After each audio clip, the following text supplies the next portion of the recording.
And how's it going, guys and girls? It's me, your uncle, and welcome to my channel, and yet again we are here to play DDLC Exit Music Redux, the full launch. Like, man, you already know. We already made the first episode, I'm gonna start the second one now. I know, it's been a while, 2 weeks, but still I'm trying to keep my promise of not going away for that long. But school has been tiring, to say the least. Let's go then, November 10th. Interesting. It's been just over an hour and I'm already knackered.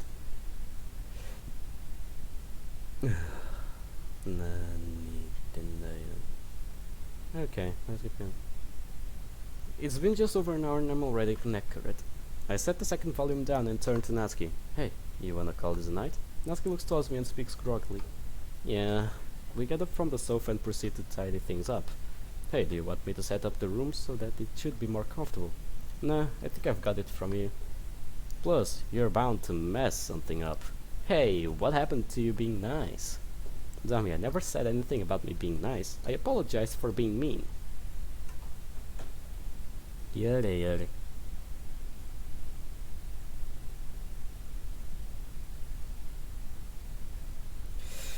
Okay, now that this thing is off the way, let's keep going. I shake my head and sing in an over-exaggerated fashion. Whatever you say, Nat. Anyway, I guess this is a good night then. Yeah, see you tomorrow, Luke. You too, rest well. I close the door into the spare room and stagger my way towards the bathroom. Yeah, we almost broke our elbow, but still. Exhausted as all hell, I jump into my bed. Unfortunately, even when I try to go to sleep, I can only wonder what will happen to Natsuki. When it comes to her safety, I can only hope that everything will work out. I hope that no one will notice our absence tomorrow. I hope that her father will face justice as he rightly deserves. I hope she can finally live a happy life free from abuse. I hope. And we go to sleep. We drift off to unconsciousness. Bro, if this ends just like DDLC Exit Music, the regular one, you can forget all that bullshit because she's going to die in the end. And as we saw from the Redux 2, that meme, yeah, she pretty much will die the same way. And we will die too. So meh. Ah! Eh? Oh, it wasn't real. It wasn't real, Luke. Pull yourself together. Calm. I pull the covers off me, turn to get my feet onto the ground and pinch the bridge of my nose. Ugh, my head feels like it's about to explode. I'll probably have to take some painkillers or something. And I'm in a desperate need of some water. Guess I have to get up then. I slowly stand up from where I was sitting and head to open the bedroom door. I stop for a moment, noticing my clothes from the night before lying in front of me. I reach down to pick them up. Might as well bring these down for the wash. As soon as I exit my room, my stomach growls like a wild animal. Probably because the last thing I ate was a bag of crisps. We really need to get some groceries today. My legs quiver as I attempt to walk down the stairs. As I reach the bottom of the certain pink-haired girl catches my eye laying on one of the living room couches. Hey, hi. Her bruise, despite being glaringly noticeable, has healed somewhat, though not by much. As for herself, she looks like she's trying not to nod off to sleep. What you got there? Some clothes for the washing machine. You got anything that needs to go into? Might have some, yeah. I'll grab them in a bit. Cool. So, you came down here? Is there something up with the spare room, or...? Natsuki yawned, stretching her arms past her head momentarily. No. I was hoping to see if there was something I could put on TV. Some background noise. But there's nothing anything good on. And well, I just kinda stuck around. Because you had already started melting into the couch. Yeah, maybe a little bit. She sluggishly outstretches her arms once more. Before you ask, no, I haven't slept. Well, I got a bit, like half an hour. But that's hardly two. Do you want to talk about it? No need. I think you can already guess. Yeah. W's on how to comfort her, I accidentally place a hand on her shoulder. She looks up at me and smiles weakly. We stay as we are for a minute or two. No words exchanged between us. We are too enveloped in each other's company to do anything but savor the moment. Before long, though, Natsuki speaks up. I'm still trying to process this, you know? I know I've already said it, but it's just too surreal to me. You just ask me for clothes to put in the washing machine like it's the most natural thing in the world. Like I already live here. She sits up swinging her legs off the couch to right herself. Well, you do. I know, that's the weird part. But hey, since I am, might as well chip in the chores, right? So I'll take care of the dirty clothes. You sure? I'm perfectly fine, I'm sure, I want to help out. Well, that's relieving to hear. Just put them down by theirs or something. Yeah, do you actually know where? She motions towards the coffee table. I'll go get my load and get them all in the machine. Sounds good? Sounds good to me. I dumped the dirty clothes on the table. She stretches out to grab the television remote from the table and turns it on. Pressing the home button, she opens the eponymous tab, checking the time. Just past 10:30. Dad would have gone straight to work at like 7. He doesn't usually check on me in the morning, so he may not know yet. Well, that's a relief. Yeah, as for later, crap, I don't know. Guess we'll have to do as he said. Just wait it out. Yeah, so maybe we should... Oh! Shit. Well... Nat, we've got kind of a situation here. We got kind of a bitch-ass situation here. And what is Sayuri doing here, by the way? Why? This doesn't happen. What the fuck? This isn't supposed to happen so quick. I mean, it's Redux. I mean, it's not like the exit music I'm waiting for. But some stuff it's equal. Like, what the fuck? What is Sayuri doing here so early? Like, I know that in the first game, yeah, sure, she appears as well, but man, why? Jesus fucking Christ. Okay, look, what are you still doing here? Oh my gosh, Natsuki, what the heck happened to you? And what are you doing here? Sir, please calm down. It's a long story. Natsuki looks down towards me for guidance, while Sayuri is fixated on her eye. I can tell what she's thinking. Bullshit excuse or tell the truth. Before I get the chance to respond, Natsuki seemingly makes up her mind, singing. Okay, Sayuri, you can tell absolutely no one about this. Not Monica or Yuri or your parents or anyone else. Please. Okay. It's my dad. Last night we got into an argument, something trivial. I think it was about the TV remote or something. I called him a... Probably shouldn't repeat it. And he threw the remote at me. Hit me square in the eye. Sayuri, don't take it the wrong way. He's never laid a finger on me before. Okay, stop the bullshit. Please. But yeah, she threw a bullshit joke. Like, not a joke, she threw a bullshit excuse. Like the guy said. But dude. The fuck? You lied to her like in her face. You're lying in her face. Yeah. He just freaked out, I guess. I mean, I still wasn't gonna take a second more of that shit, so I came here. And looks, well, he's been kind enough to let me crash for a while. Until the dust settles, I guess. Okay then. Arise, plead with me to go along with the story. No choice but to get caught up in the lie. Sayuri stands shocked, totally speechless in the face of this new information. Natsuki lets out a small chuckle in an attempt to diffuse the tension, but it does little quell her concern. Natsuki. Sayuri eyes dart between Natsuki and I, trying to fully comprehend what happened. She reaches out to put an hand on Natsuki's shoulder, but Natsuki flinches. Sayuri yanks her hand back. She opens her mouth to say something, but can't get any words out. This is a lot for her. The silence is unbearable. I feel myself tensing up. My heart is racing. Finally, Natsuki hands her the silence. So yeah, Natsuki thrills off, having nothing else to say. Nat. Sayuri brings Natsuki into a close hug. Natsuki winces a bit, but returns the embrace. I'm so sorry. I'm glad you stood up for yourself.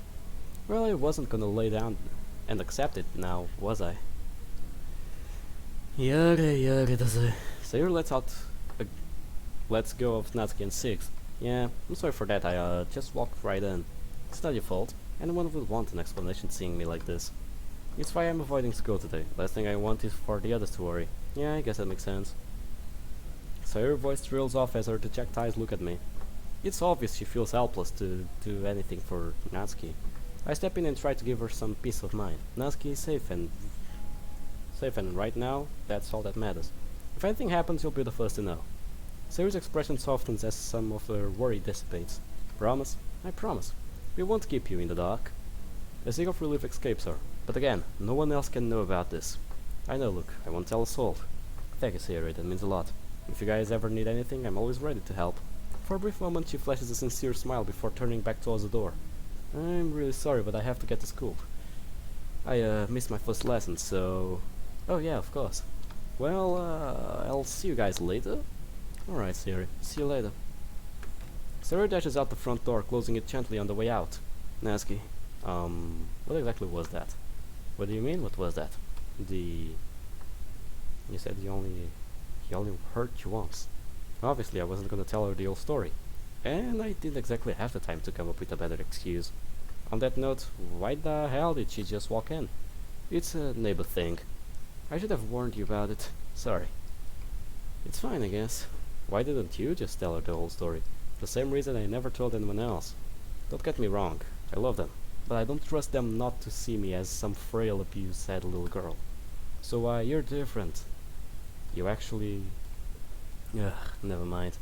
An awkward silence falls between us. Neither of us know how to continue the conversation. Why did I just say it, how to come? You know what? Fuck it. Let's go. Natsuki averts her gaze, taking a seat back on the couch. Unsure of what to do with myself, I consider sitting myself down next to her. Another minute of uncomfortable silence follows. I already regret lying. You did what you thought was right. I'm sure Sayuri would understand. Out of anyone, I think she would know at least a little how it feels. Having a secret that you can't tell anyone about, no matter how much it hurts you. I guess. You sure she won't tell anyone? Well, we've been friends since we were little kids. You know how she can be sometimes, but I like to think she's smarter than she lets out. Safe to say, I would trust her with my life. Yeah, with how much she talked about you at the club, I figured you'd know each other for a while.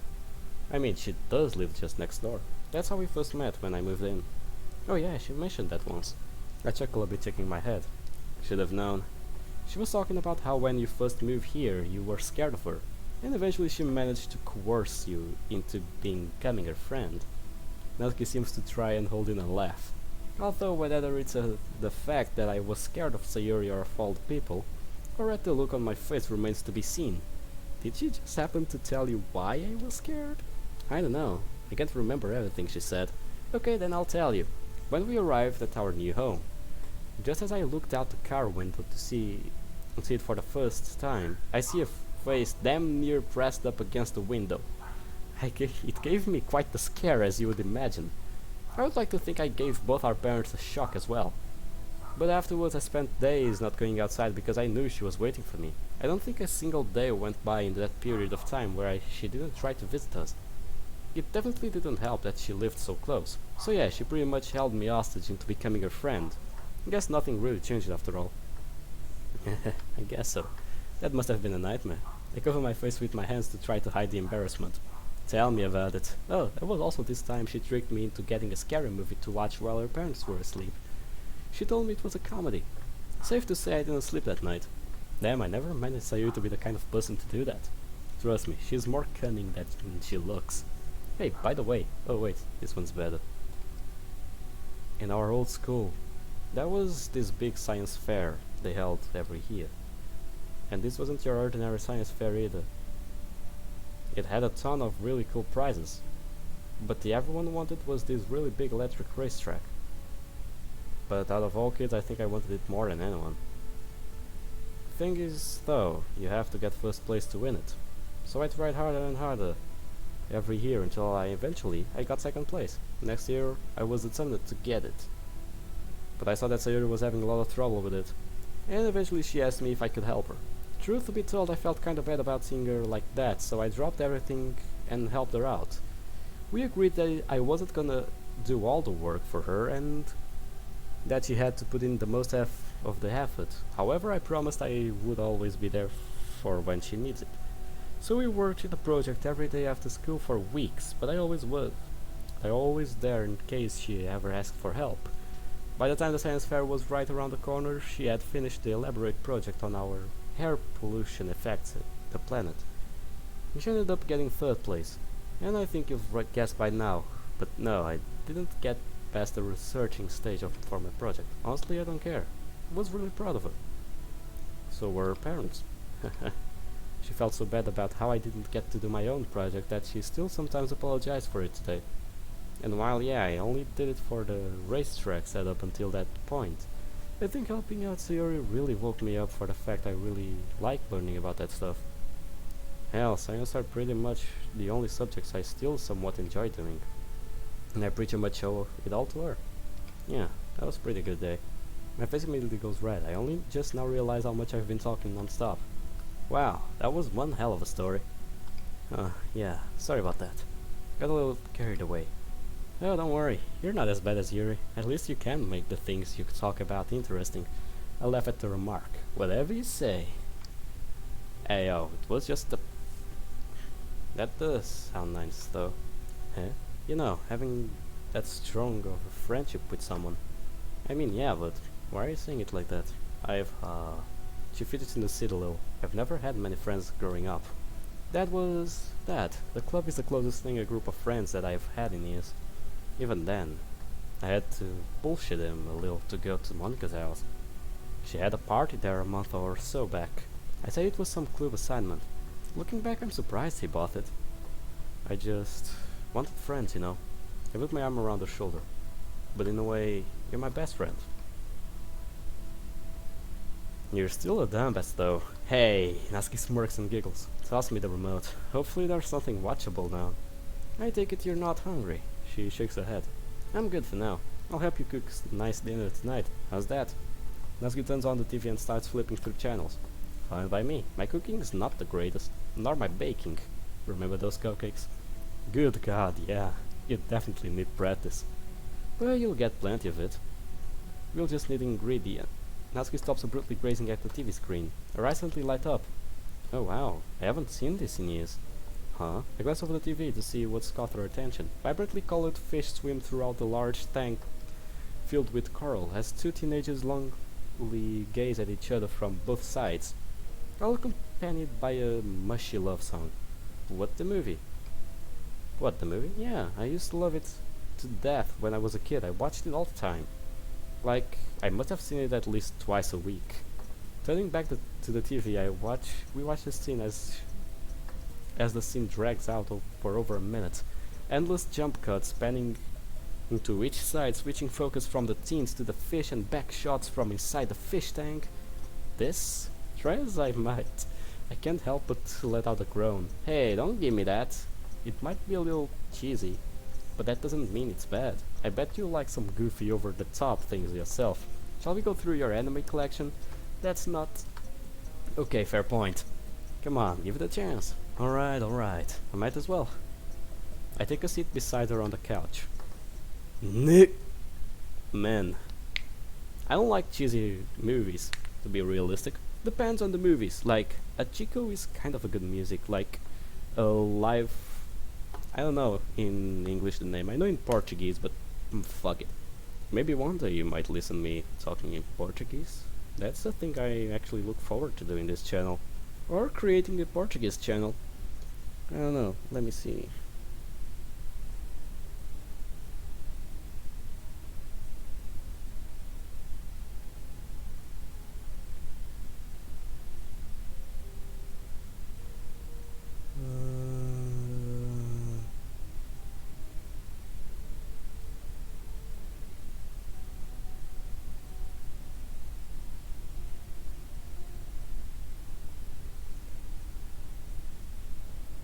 Oh, okay, it's called Hachi, A Dog's Tale.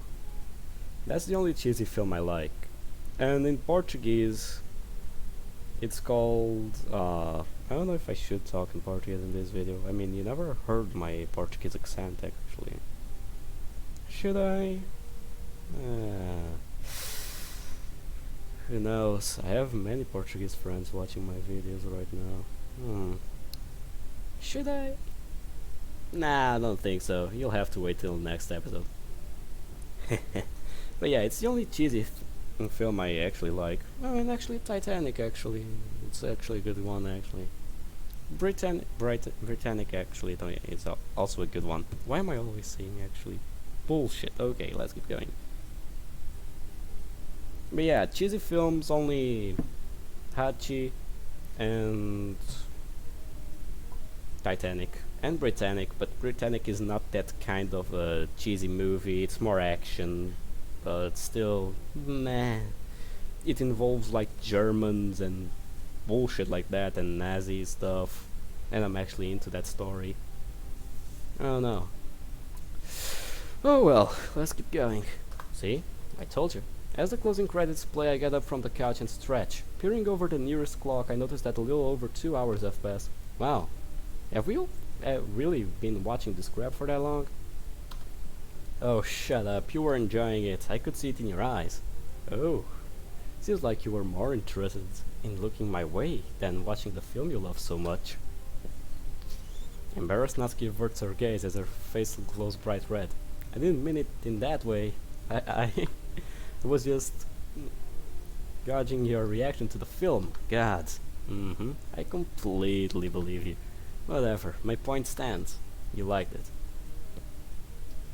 Okay, I may have underestimated it. It certainly got personality. But it's still probably one of the cheesiest thing I've ever seen. I mean, the acting was so hammy. It was hard to take it seriously. But that's what makes it so fun. Like, yeah, okay, it's a tragedy at heart. But that over-the-top acting is what separates the campy scenes from the, well, tragic ones. Like at the house party, I had no idea that was going on throughout most of that scene. It felt so disconnected from the rest of the film. Well, I couldn't tell you what half of the scenes even mean, but they still mean something to me, you know? And I don't want to take that away from you. It's just not for me, I guess. Yeah, I guess not. We both fall silent for a moment, not too sure where to go from there. Trying to look for anything to distract from the hot tension in the room, my eyes are drawn to the kitchen door. Hey, you feeling hungry yet? I sure do. Actually, yeah, bacon sandwich sounds good. Sounds good. I'm not heading into the kitchen. I turn towards the refrigerator and yank it open. However, there is no bacon inside. In fact, there's hardly anything here. Crap. Thinking about it, we're low on nearly everything at the moment. Which actually makes now the perfect time to get groceries. Hey, Natsuki. She makes her way into the kitchen. What's up? There's no bacon here. In fact, we're running pretty low on groceries in general. I got some bread, maybe a few slices of turkey or something. Unless you want some oats. Natsuki face twists in disgust. Gross. Thought so. Means that I'm gonna have to head to the store sometime this afternoon. In fact, I should probably just get it out of the way now. You wanna come with? Ah, Natsuki gestures to her face. Oh, right. Sorry. So you'll be fine here? I'm not sure.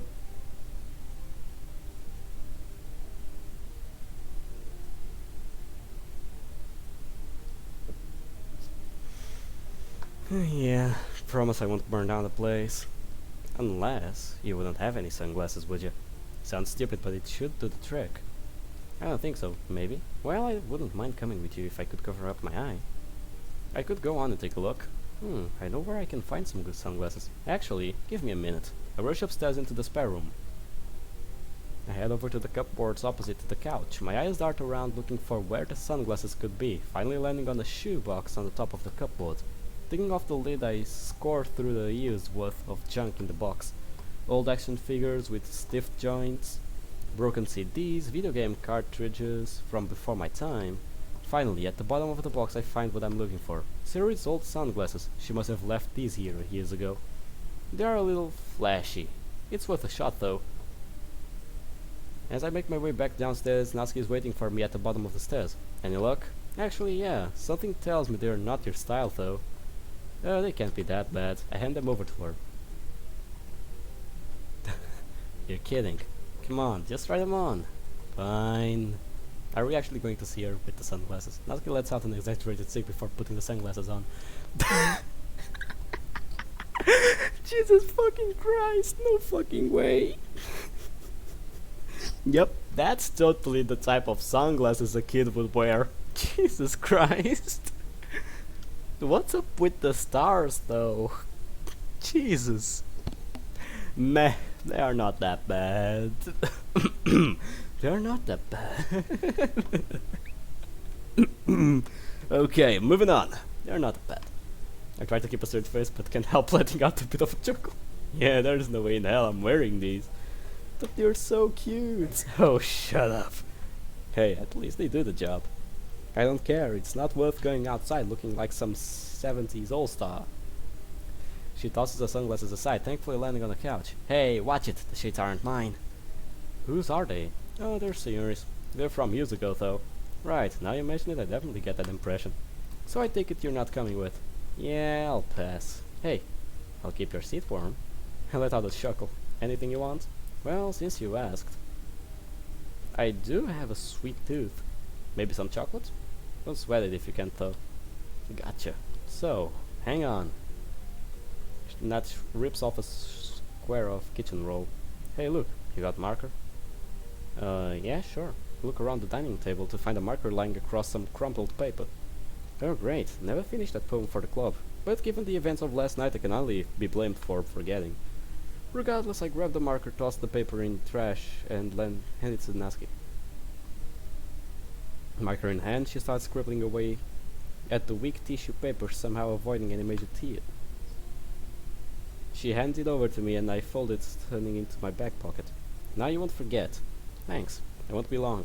The story's not too far. I managed the terrifying Home Alone experience. Alright, I'll be back soon. I give Natsuki a wave of goodbye as I head out the door. Jesus. Something tells me memes are memes and memes. Let's go. Oh. This one is new. Don't remember this town. Oh well. I make my way down the shopping district. As I pass by I notice an autumn leaf fluttering along the sidewalk. Is it fall already? No wonder there's such a chill. With the store now in view, I quicken up my pace. This store is actually also new. Jeez. As I make my way inside, I'm engulfed in the warmth aroma of the indoor heather. I take the basket from a rack. I take a basket from the rack and pull out the piece of tissue paper with the shopping list.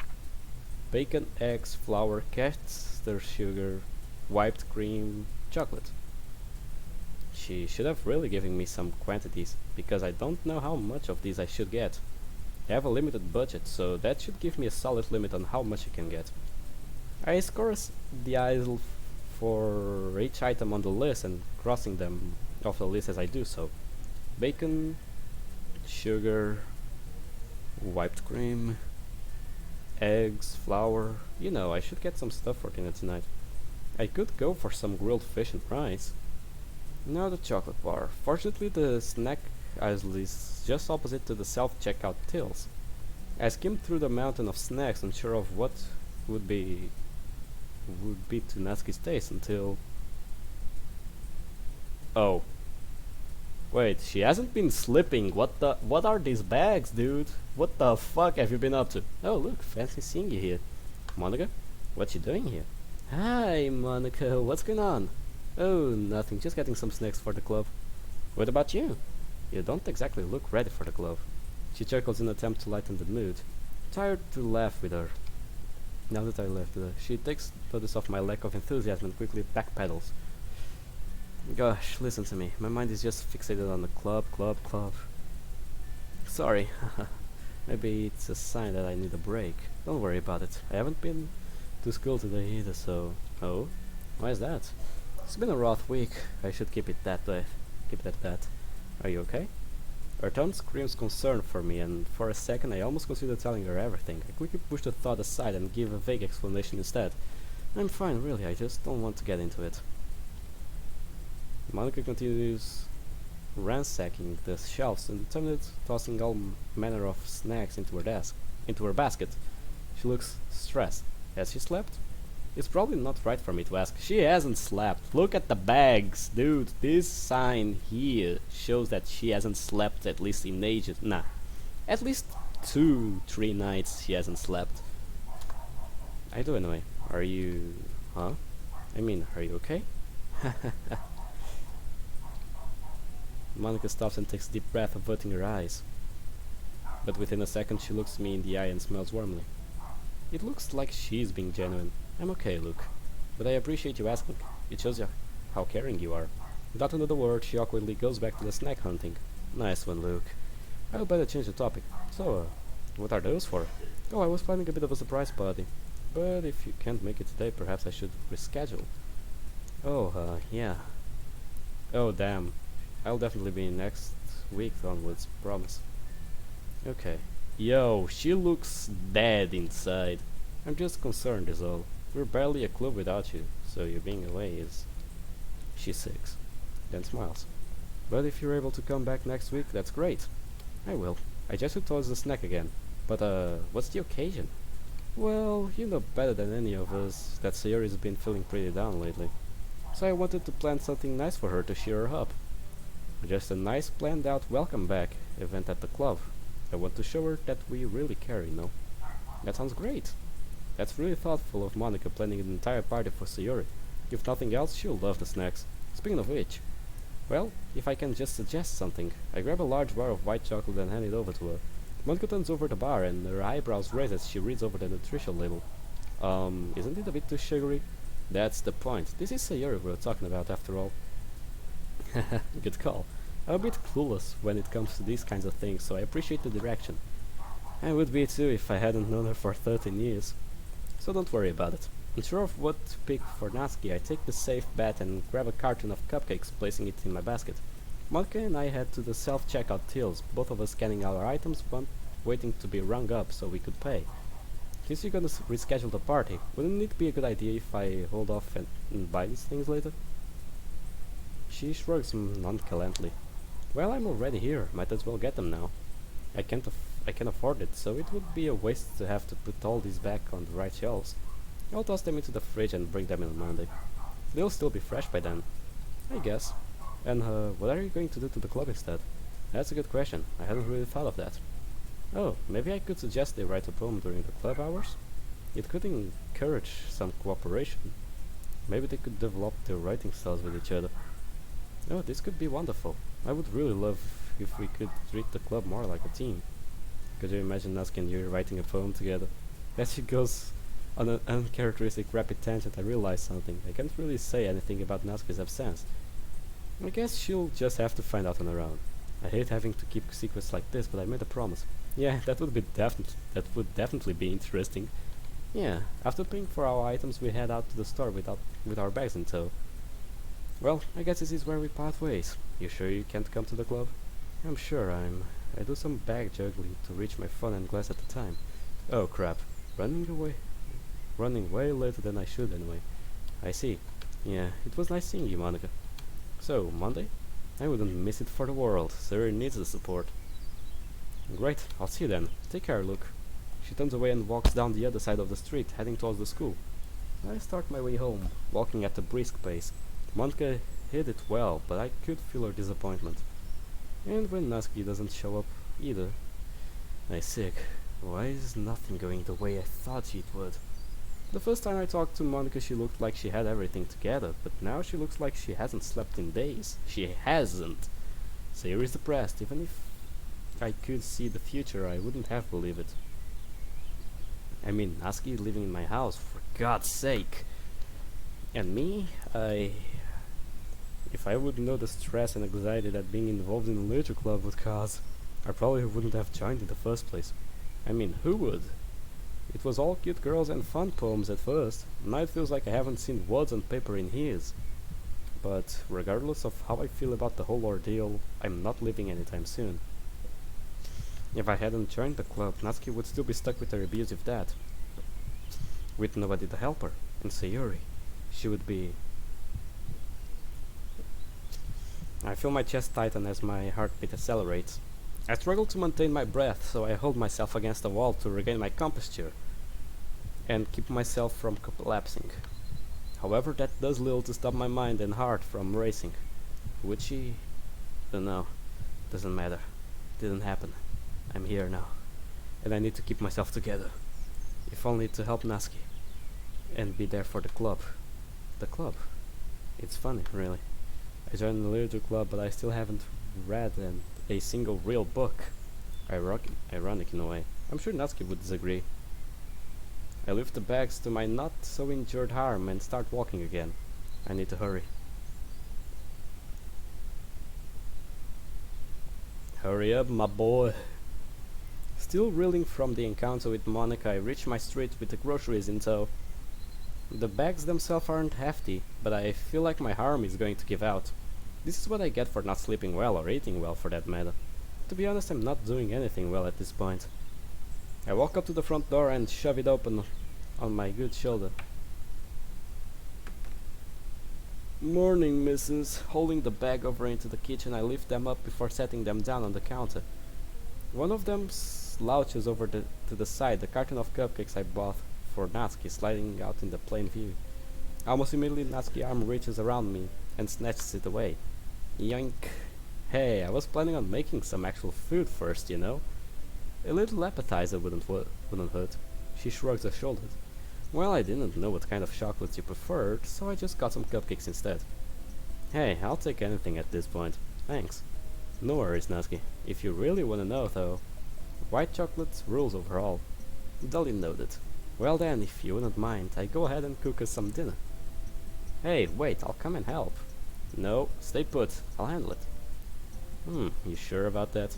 Just because I can't bake doesn't mean I can't cook.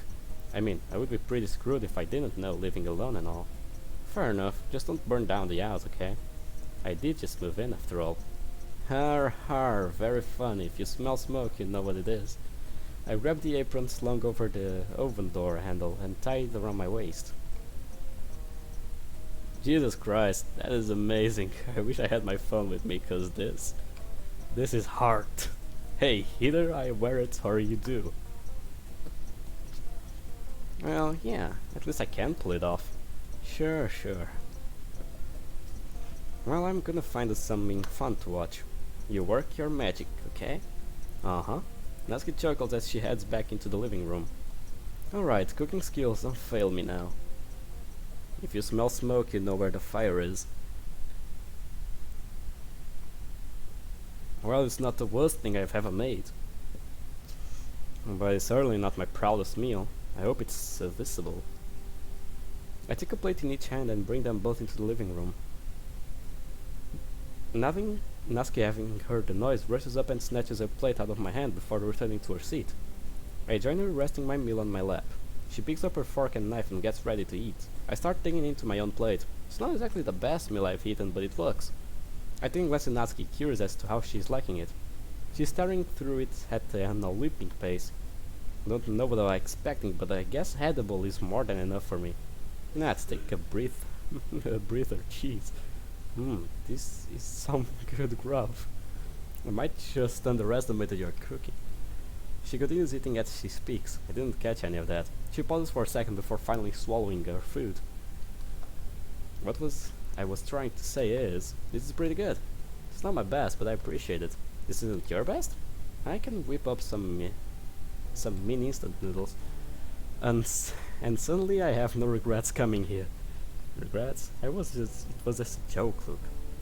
I shouldn't be really too worked up about it. Yeah. And suddenly I have no regrets coming here, yeah. That's a relief. Oh, by the way, probably best you didn't come to the store with me. Yeah, how come? I ran into Monica. She was stocking up snacks for this surprise party for Sierra. It was supposed to be today, but when I told her I was gonna be a no-show, she moved it to Monday. Natsuki stops eating for a moment. Huh. Something about that rubs me the wrong way.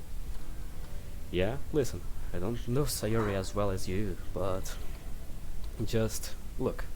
Imagine if everyone knew about my situation, and they decided to throw me a surprise party and tell me everything will be okay, when they don't really know jack shit about what I'm going through. Honestly, I would be kind of pissed. It just seems really patronizing to me. But I don't know, I'm not Sayori. Maybe she would like it. I hadn't thought of it like that. Just my 2 cents. Maybe you could bring it up to Monica. I don't know, Monica seemed kinda out of it today. She is stressed out, that's for sure. After all the stuff with Sayori, the festival falling apart, people missing the club. She might just need something to do right, you know. And like you said, Sayori's not like her. Maybe she will appreciate it. We can only hope. Yeah. Having demolished her meal, Natsuki moves her plate off her lap onto the coffee table. Meanwhile, I'm only halfway done. So, yeah, are you gonna finish that? Actually, yes I am. If you're still hungry, you've got that chocolate in the kitchen. Nah. I was just messing with you. Thanks for reminding me about the Chucky though. I'll get to that soon enough. Natsuki stands up, grabbing her dish and disappearing into the kitchen with it. I call out to her, "Hey, Nat? Yeah, you know, Monica still wants us to write our poems. So? So we should sit down and do that at some point." "How do you want better?" She appears in the doorway empty-handed. "How about we do our poems separately? Then we save them for the club." That could be exciting. Plus, it means you don't get to read all the trash drafts of it. But that's the fun part. Sure it is. Did Monica specify a theme? She did, but I relied on everyone in the club cooperating. And since we weren't there, we got quiet for a moment, silently brainstorming. Before long, though, I break the silence. Honestly, I might just try and make a start on mine now. You do that? You do that. I think I'm gonna hit the hay. Thanks for the dinner. It was pretty good, as far as I was expecting from you. Finishing my food, I placed the plate down on a nearby coffee table. Well, if you're going to live in my house, it's not like I'm gonna leave you unfed. I stand up, gearing up to go write my poem. Out of nowhere, I feel Natsuki tight embrace. I return the gesture. After a few seconds, she slowly pulls herself away. "Good night, Luke." "Good night, Nat." She climbs the stairs, slowly leaving my line of sight. I wonder what that was all about. Anyway, I should probably get to that poem before I call it a night. I start heading upstairs myself. As I reach the hall, I catch one last glimpse of Natsuki closing the door to the spare room. Entering my bedroom, I take a seat at my desk, pick up a pen and begin tapping at the paper as I get lost in my own thoughts. Let's do one more because memes are memes. I want to know what's going to happen. Oh yeah, we are not going straight to Monday, we're going to Saturday first. Welp, let's see how it goes. I am rudely awakened by the irritating yap of my alarm, even though it's Saturday. I haphazardly swipe at it, in an effort to turn it off. In my dazed trance, all I manage to do is knock everything off my nightstand, including the alarm. Still beeping, I force myself out of bed and shut it off once and for all. Since I'm already up, I opt to start my day earlier than expected. Ugh. As I trudge through my living room and sink into the couch, the consciousness often takes me in. I soon find myself feeling at ease with the calm, tranquil silence washing over me. For now I'm left only with my thoughts and the beautiful morning sunshine coming through the window. Considering the events of the past few days, this is exactly what I need. I can finally relax and think clearly for once. No panic, no stress, my thrill of thought drifts off as the creaking of floorboards upstairs yanks me from my peace. Looks like Natsuki's awake as well. I turn to face her as she groggily walks down the steps. "Morning, Nat." She rubs her eyes and lets out a yawn. "Hey, Luke, what were you doing up so early?" I glance over at the clock and see it's only 8 in the morning. It's not that early, you know. It is for you. "Hey!" She shrugs her shoulders as a smile creeps onto her face. "I don't know, you just seem like the type to sleep through all of your Saturday. Am I wrong?" "Well, not really, no." Heh, figures. Wait, figures? Well, I'm hungry. I'm gonna go make something. Natsuki stomps her way to the kitchen. Leaving the comfort of the couch, I reluctantly follow her. "You got bacon and eggs yesterday, right?" "Yes." Natsuki quickly grabs the apron slung over the oven handle and puts it on. "Then let's make some bacon and eggs." I take a good look at her. Natsuki in an apron. Crap, she does pull it off. "Hey, stop hoggling and start helping." I'm not. Never mind. What do you need me to do?"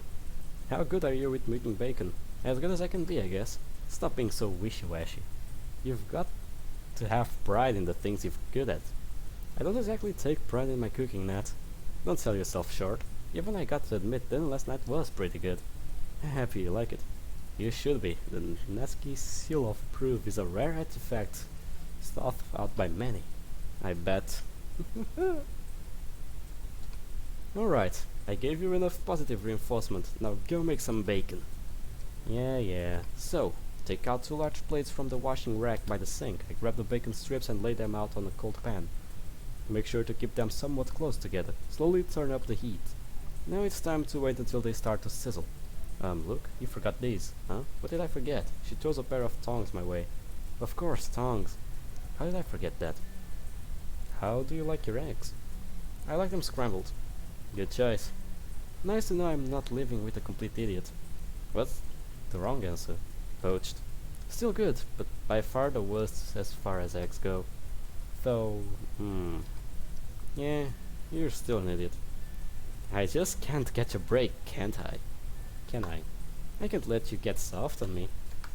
Oh, soft, says a girl who has an entire Perfect Girls box set. Perfect Girls is amazing. Hell, even you like the series. Sure, but do I have an entire box set though? Not like you would want one in the first place. Well, yes and no. And what does that mean? I wouldn't want one of my own, because I couldn't imagine reading it without you. I could hear a pin drop from across the kitchen. Jesus God. You should probably think better of your choice of words. Let me think if I... Let me see that. Poached egg. Oh! Oh. Dude. It's good. The fuck you talking about? Poached eggs are actually good. Man, why? Well, depends. Depends on poached eggs. But they're not bad. The fuck are you talking about, bitch? Don't talk bad about my poached eggs. Well, I could hear a pin drop from across the kitchen. Quick to salvage the silence, I pipe up. Well, you know, I just enjoy your enthusiasm for it. Uh-huh, sure. Hey, all I'm saying is that it's cute how invested you get in the story. Natsuki grabs an egg and cracks it on the rim of the ball, dropping the yolk perfectly inside. You see that egg, Luke? Yeah? That's gonna be your skull after I'm done with you. Oh wow, I'm so scared. You should be. I pay no attention to Natsuki's empty threats. The bacon starts to buckle and curl. Grabbing the thongs, I drag them, turn the strips, trying to get them as crispy as possible. I'm a bit tense as the fat splatters around, ready to burn me if I'm not careful. I should be fine as long as I keep my distance. You know, I was looking for paper to write my poem on last night, but guess what I found instead? Oh, please enlighten me. 3 old stacks of that crappy shonen manga. What was it called again? Is this a sweet revenge? That manga is great. People only hate on it because it's popular. Or maybe, just maybe, you just have really bad taste. Come on, it's really not bad as people. Ow! Out of nowhere I feel burning sensation on my arm. I think I got hit by the splattering bacon grease. Careful, Luke. Yeah, I just got caught off guard. Alright, she turns her attention back to the eggs. This is so embarrassing. Let's just get this over with so I can go take a long shower.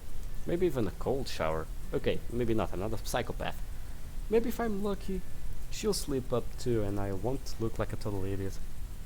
Get back to my bacon strips defeated for now. They're starting to look really crispy. I keep moving them with the thongs just to make sure I got every spot. Eventually I deemed them prepared enough and started distributing them between the 2 plates. Any ideas for drinks? Something hot? Well, I've got coffee. I've got a packet of green tea. Oh, have you got hot chocolate? I'll go check if we have some. I open up the cabinet and eventually find a box of hot cocoa powder. I start boiling the water. I guess you're in luck. I take out the box, shaking it in front of Natsuki. She smiles at me while she continues to scramble the eggs. I open the cabinet and take out 2 mugs, one pink and one red. I don't need to ask where the bright pink mug with cat ears came from. Natsuki's preparing what seems to be the most fluffy serving of scrambled eggs I've ever laid my eyes on. She places the plates of eggs on the table as I continue to tend to our drinks. Hey look, come here, I want to teach you something. You see these wonderful crispy bacon strips? That's a lot more positivity than I was expecting. They're missing something. And what would that be? Seasoning. That's how you bring a dish together. Proper seasoning. Huh? I didn't know you were supposed to season bacon. Well, if you're gonna season it, it should be before you fry it up. I always like a... what the fuck is that? And sesame marinade. Hey, a bit. I'm gonna search. What I don't know, I'll search in video. I don't give a crap.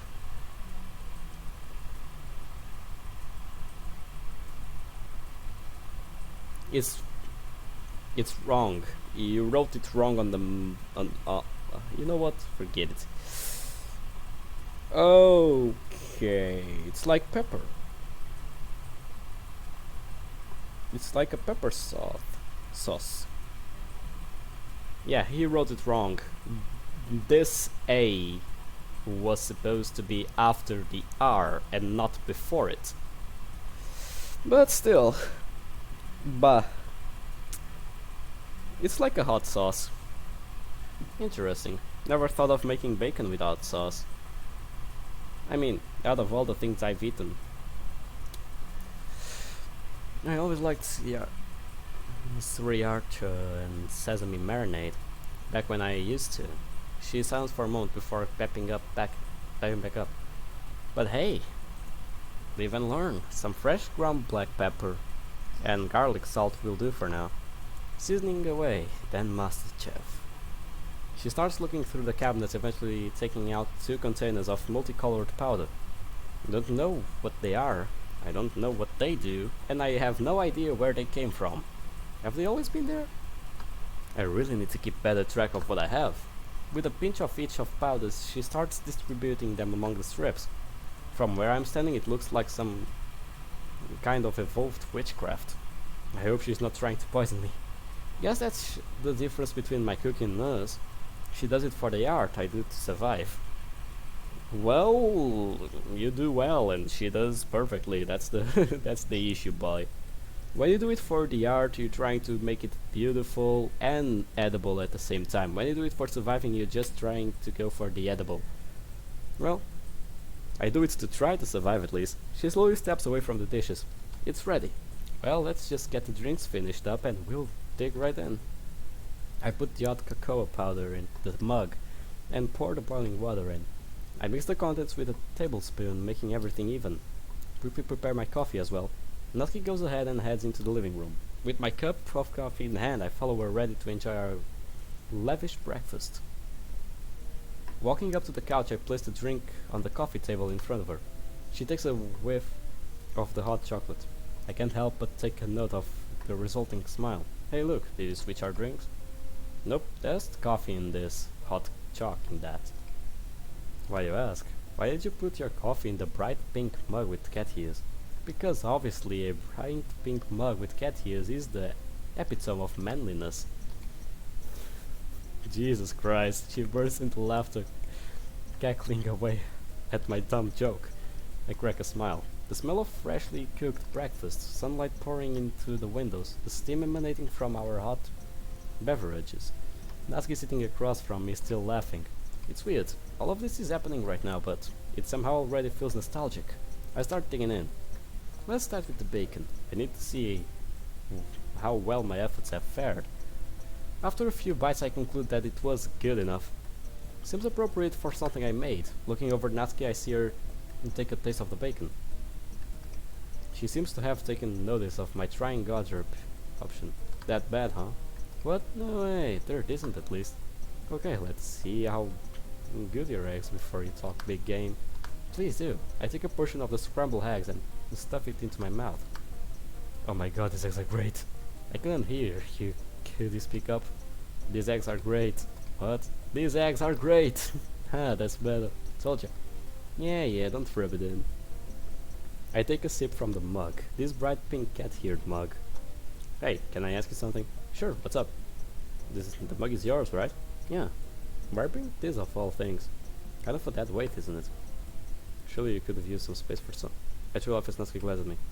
It is not that weight. Sorry, I was just asking. If you don't want to talk about it, it's fine. Take a little sip from the mug. Natsuki finishes in the seat before speaking. Christmas gift. From Dad. Oh. I set the mug down on the table. Sorry. Don't worry about it. Besides, apart from that, it's just a plain old mug. Fair enough. I habitually go for another sip, but catch myself before putting it back down. So what's the plan then? No, not much to do when we're stuck here. Perfect girls? Maybe later. I don't know how much more I can take of cute girls doing cute things. I've seen enough of that this morning alone. Oh, what? Are you going to read your crappy lowest common denominator manga instead? And suddenly I'm struck with a genius idea. No, Nasky, I won't read it. We are going to read it. Ha! No, absolutely not. Come on, I read Perfect Girls. You liked Perfect Girls, and maybe you'll like mine. Maybe I won't. Okay, then there's the $1,000,000 question. You got literally anything better to do? There's like 60 volumes. Jeez, relax. Let's be real, I probably wouldn't be able to finish it in my lifetime. That's what I said at first, and I sat down and binged the entire series in 3 sessions. Yeah, see, I have this thing called a life. Oh, really? I'm sorry, that came out so wrong. We were trying to be Don't even start. Right, sorry. I know if you wanted, we could always change things up here. We could go for a little walk around the neighborhood. Get some fresh air, Being cooped up in here can't be that good for you. Okay, I see where this is going. I would love to go out. Don't take the office look, because your house is nice. But man, being stuck here sucks. Jeez. We took you into our house. We did just like Roman did with Nico. We opened our door to you. We got you in our house to save you from your abusive dad. And you say that you do not like to live in our place? What the fuck is wrong with you, bitch? Oh, seriously though, we literally never let anyone else get into our house, except from Sayuri, but that's besides the point. Jesus fucking Christ, girl, you need to be more, what was the word? More thankful. But yeah, I wouldn't like to be stuck at home as well on a Saturday. But that's a usual weekend for me, so nah. But there's the small teeny tiny issue of my dad. What if he's in the neighborhood? What do we do then? He lives on the other side of the town. He's not gonna find himself in some random suburb around here. But what if he knows I'm with you? And how would he know that? I don't know. You're right, of course. I just can't shake the feeling. Well, if you're scared of your dad so much, why keep the mug? Huh? What does that have to do with anything? I'm curious. Why would you keep a memento from him? Nasky flinches back. Because probably it's the only nice thing she remembers from it, and she wants to keep attached to it because deep down she still loves her dad. The thing is that the thing she can't take is the abuse that he makes with her, but she still loves her dad. After all, a parent is a parent, no matter how much abuse he does. A parent for a kid will always be a parent. Because, I don't know, kids have a good heart. They can forgive everyone. I honestly wouldn't forgive someone who made my life hell, but I mean, it's different. A parent is always a parent. Like, they took care of you even if they did some bad stuff. They still kept you alive at some extent. And if you only have bad memories from them, having a good memory, you'll always savor that moment. But that's my 2 cents on the topic. Nasky flinches back. I'm sorry, I didn't mean to push this on you. You wanted to hear it, so the stupid mug is probably the closest thing to a Christmas gift he got me in years. I don't know why he picked a mug of all things. Must have been the bare minimum. But I guess it gives me some kind of reassurance that even despite, well, everything, he's still my dad. See? That's what I said.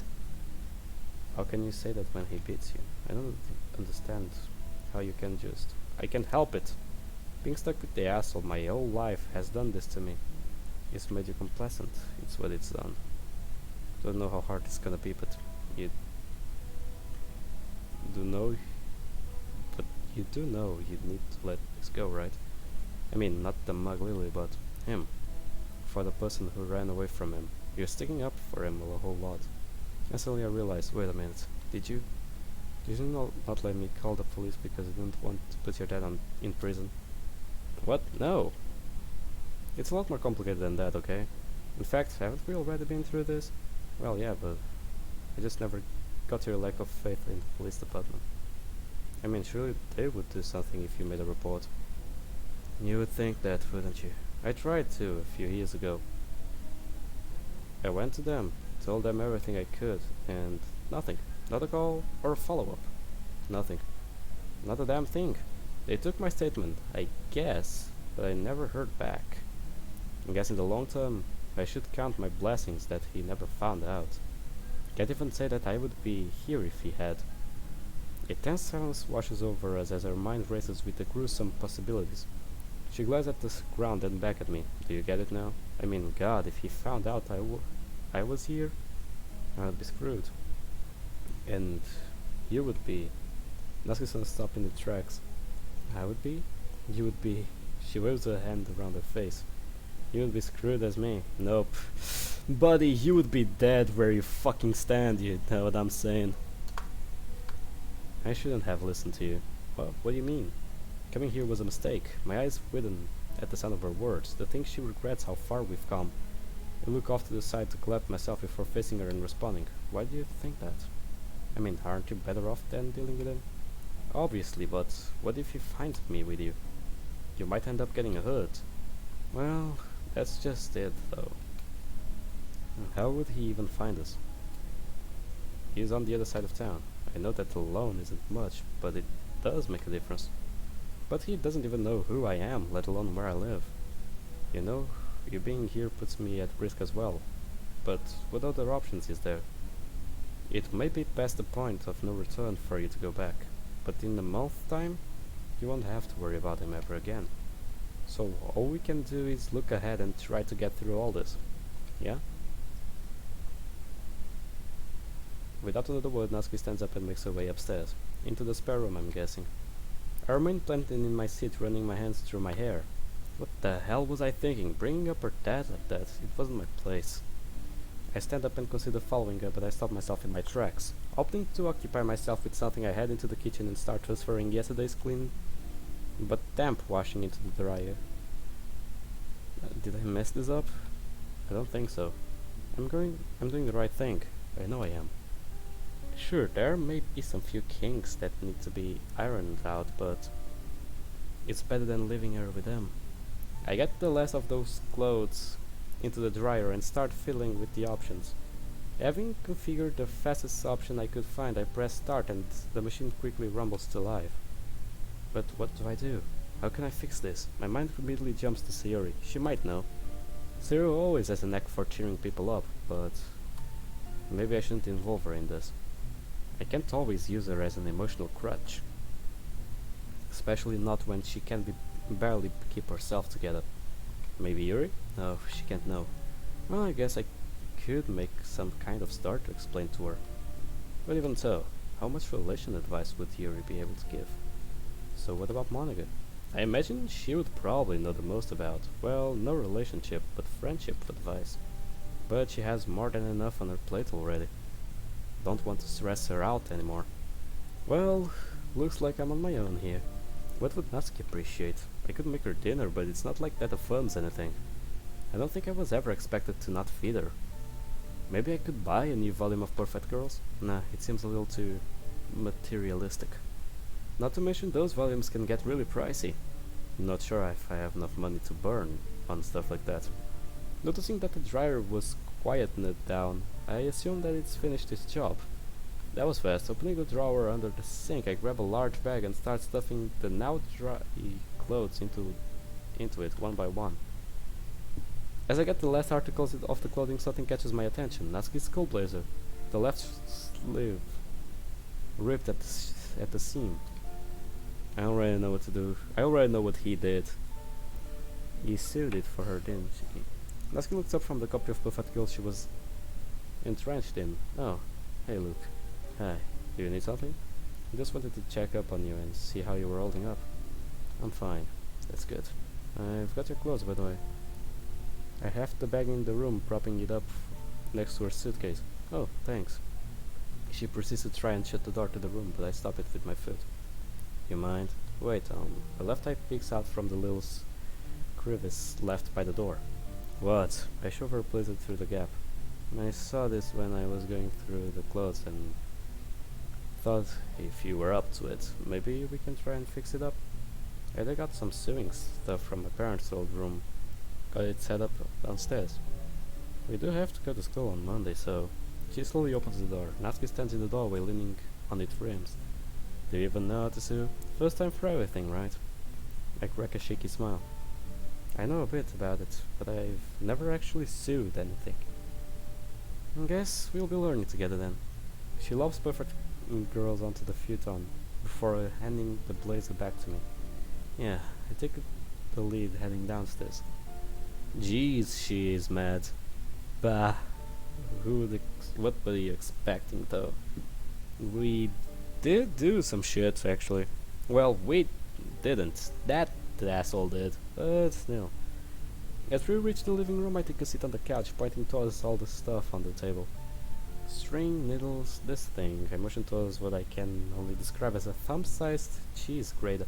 Oh yeah, that's exactly to put on your finger, so when you're sewing, you won't, like, hurt yourself with the needle. That's what it works for. How do I know that? My mother, my grandmothers, they're really good at sewing. My brother as well. I'm not that kind of person. I don't like sewing. Well, depends on what I sew. I already made some... what's the name? What's the name in English? Some scarves, yeah. But still, that's besides the point. A motion towards what I can only describe a thumb-sized cheese grater. A trimble? Ah, sure, yeah, probably. Well, looks like you've got everything we'll need. Short of a sewing machine, anyway. Good, good. I set the blazer down on the table, moving the sewing utensils to the side to make space for it. Natsuki takes a seat beside me. So, what's first? Okay, let me just,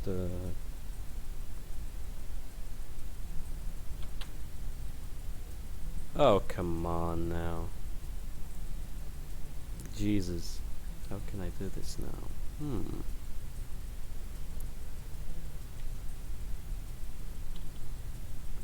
Ha! It works! Wait. Ugh. I'll get it. Somehow. So, what first? Well, why don't you try threading the needle? Huh. You need to thread the needle first before we can actually sew it. This looks like an anime. I would watch an anime about this. But wasn't our hair longer last time? Jeez. You need to thread the needle before we can actually sew it. Just as soon as I figure out what you mean. She seeks picking up the string and the needle. Look, you see the needle? Look at the top. The little hole. Yeah. Now you take the thread, and it's called a thread, not string, and you push it through the hole. Alright, she hands them both to me. I take the needle in one hand and the thread in the other. Closing one eye, I very slowly try to poke the thread through it. Oh, it actually has animations! I overshoot it, just barely missing the hole. Crap. I try again, even slower this time. For just a second, the fuse has thought the thread is through. Yes, okay, but now you tie it up. As I hold it, oh, come on! Well, distracted my hand drift away, pulling the thread back out of it. Damn it. You want me to give it a try?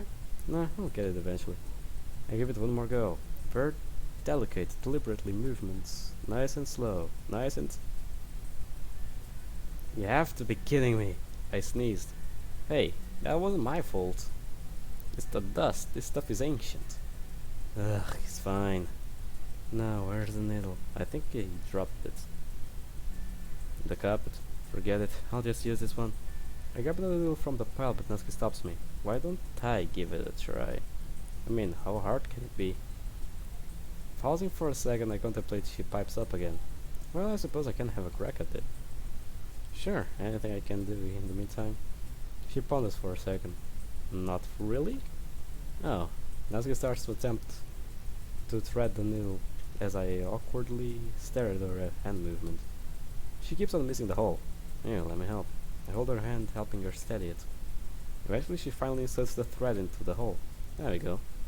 Thanks, I'll take it from you. I let her go as she begins to loop the thread around the needle, making a knot. Haha, see, there we go. Okay, this one I'll need to print. I need a thumbnail. I haven't got one last time, so meh. Hey, see, there we go. I raise my hand ready for a high five. She shakes her head, not willing to let go of the needle. With thinking about it, makes total sense. I slowly lower my head. She begins running the needle through the blazer, connecting it and the sleeve. Each movement causes her to noticeably tense up. A bed of sweat cascades from her forehead. I should probably help out. Natsuki, how about I give it a shot now? Are you sure we won't screw it up? Mostly? Good enough, you know what to do. Yeah, I've been watching. Here you go. She hands me the needle, careful not to pull it on it too hard. Taking over, I pull the jacket sleeve and hold it over the seam. Carefully I push the needle through, pulling out on the other side. You managing? Just being careful. I push it back up towards me and begin repeating the process. Hey, you're getting the hang of it. I know, right? I surprise myself a little. Truth be told, you surprise me too. I'm full of surprises. Gross. A bit of chuckle escapes me. Natsuki balls up her fist, shooting me a threatening look. I fake a look of fear, following it up with a grin. Refocusing my attention on the blazer, I continue my sewing efforts. I'm moving the needle through the sleeve. I accidentally prick my finger. Ow! I instinctively go to suck the blood drawn from my horrific injury. You dumbass, that's what this is for. She yells out the thimble. Hey, didn't you give me that before I started? Why didn't you give me that before I started? I didn't think you would mess it up again. Just hand it over. I hand over the blazer and needle to Natsuki and she continues where I left off. Eventually we're finally done with our botched attempt of sewing. I think we're done. Are you sure? It looks presentable enough. The sleeve is holding up fine, so I guess? Yeah, looks good enough. She slowly puts on the blazer, trying to make sure it doesn't rip the stitches open. So, what do you think? Well, it's functional? It looks bad, doesn't it? No. I think there's charm to it. Like ripped jeans. You know, I to know how comfortable I'm taking fashion advice from you. You can always take a look for yourself. I grab my phone and point the camera at Natsuki. Say cheese. Wait, what? Jeez, dude, what the hell? What? It's just a picture? Yeah, but you gotta warn me first. I did, I told you to say cheese. I mean a proper warning. There's a lot of steps involved in taking a good picture. I don't wanna look bad. No, I don't know. I think you look great. I shoot her a gentle smile. She flinches back, her cheeks turning bright shade of red. Don't be stupid. Just take a look at yourself. I turned the phone over to her, showing her the photo. The jacket looks alright, I guess. I don't really think the jacket's the highlight of the photo. Whatever. Natsuki takes off the jacket, mumbling under her breath. I can't help but laugh at her inability to receive compliments. She sets down the blazer on her arm of the couch. We both take a seat, relaxing from the mess that was trying to sew. I try to strike up some conversation, but our earlier argument is still hanging over me. Well, look, now's a good time as any to own to your mistakes. Hey, Natsuki. Yeah? I'm sorry for what I said today. It was way out of line. Don't worry about it too much. I get it. This whole situation is just so complicated. She grows silent, seemingly contemplating what she's going to say next. So, we've got time to kill. Like a lot of time. TV are perfect girls. Hardest question of my life. Just kidding. Perfect girls, obviously. Jeez, what happened to read the other manga? With volume 3 done, Natsuki reaches down to place it back in the box. Alright, I give up. This does just get better and better. See? It just took you a little time investment. Come on, say it. Just say you like it and be done with it. Well, not done, we haven't finished it, but you know what I mean. But I already said I like it. I think I have to sick. It's really good. There, that's my final answer. Are you happy now? Very. I think it's time to get up. If we sit here longer, I fear we might have lasting imprint on the couch. Not to mention it's dinner time. What do you fancy? Huh. Whatever we got. Honestly, I feel like we can have a night off. Get a takeaway or something. Like a door delivery? How's pizza sound? Oh, that sounds nice. You sure you can afford it? It won't break the bank. I can chip in, you know. Nah, it's on the house. Besides, it's just for tonight. Like a reward since we did something productive. Like one of Pavlov's dogs? I'm shocked you even know who Pavlov is. I'm not stupid, you know. I heard you yammering on about it once or twice. Pavlov. Pavlov? I know the game, but... Oh, Ivan Pavlov. Oh. Pavlov's dog, Banda. Oh. Oh. I get it now.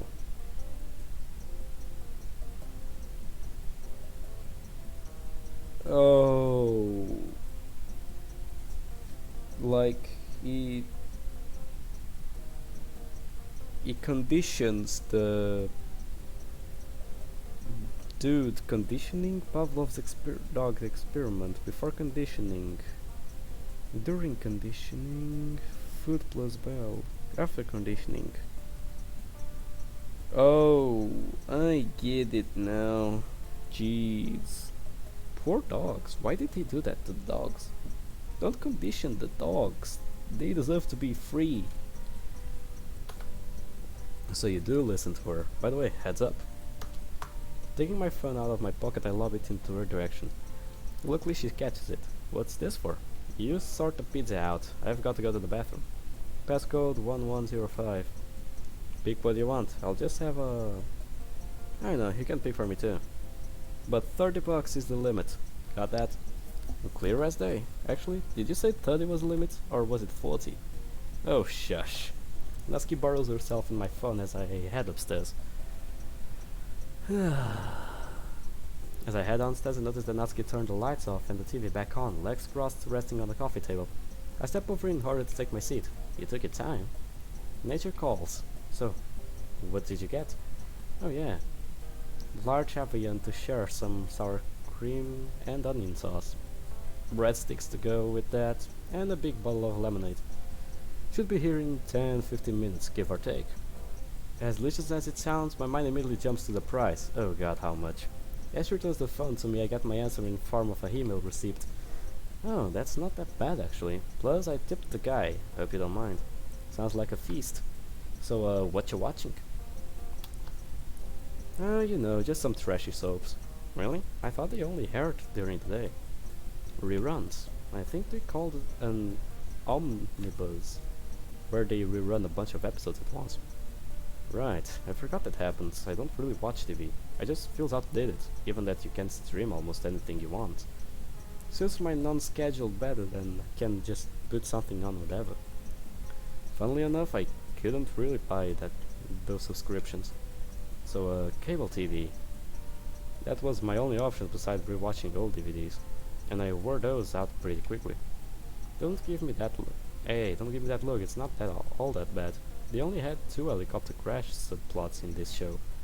I aspired to reach the level of self-control. Natsuki flinches, stiffening up like a board. I peer out the window and glimpse the lanky teenager with a backwards cap walking back to his car. Hey, it's okay, it's just a pizza guy. Oh, I think the asshole gave me an actual heart attack. He could have just used the doorbell. Heading to the door, I grab the pizza and the bag of porch and grab the pizza and bag off the porch and head back inside. Geez, I was reading so well until now. Oh well. Well, here it is. Pizza, lemonade, and all the other stuff I already forgot you bought. Well, put it down already and let's dig in. Natsuki rips the box open. Taking a slice for herself, she slathers it in salt. Ugh.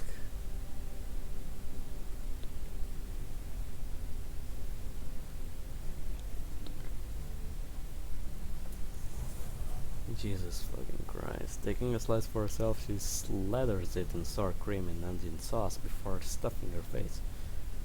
I will take my plate on the sofa, grabbing a slice for myself. We sit quietly just appreciating our food and the garbage TV. But out of my corner of my eye, I notice a movement coming from the window. Well, would you look at that? What? I think it's snowing outside. What, are you serious? She hurriedly springs to her feet and makes her way to the window, bending a slice of pizza as she does so. She presses her face against the glass as she looks in how at the little flecks of snow falling from the sky. No shit, we never get snow here this early. It must have been a couple of years at least. Haven't seen snow before November in a long time. I wonder if there will be enough to stick. Guess we'll find out tomorrow morning. Until then, let's keep eating. Not gonna argue with that.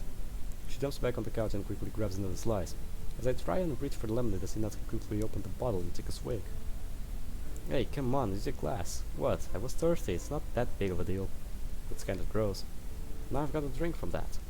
Alright. She wipes the bottle top with her shirt before setting it down and disappearing into the kitchen momentarily. When she returns, she throws a plastic cup my way. I fumble but catch it, proceeding to pour myself a glass. You know, I remember last time it snowed, me and Sayori went all around the town. It was so weird seeing everything covered in snow, because we would only see it maybe 2 or 3 times in our lives. At that point, we kept trying to make a snowman, but they always fell apart. My snow day experience was different. Back then I used to hang around with a different crowd. Not really anyone I would call fan though. I don't think you would know any of them, but anyway. We all thought it would be very funny to throw snowballs at passing cars. And it was funny until one slammed the brakes and we all bolted. I pretty much ran until my lungs were sore and ended up having to go home because we would all split up. And I thought my life was boring. Yeah, I was a real piece of shit back then. Well, at least you've outgrown throwing stuff at moving vehicles, I hope. She smirks and snickers at me as I take a swig of lemonade. Now that I mention it, I think I got something fun for us to do tomorrow. Absolutely not. I'm kidding.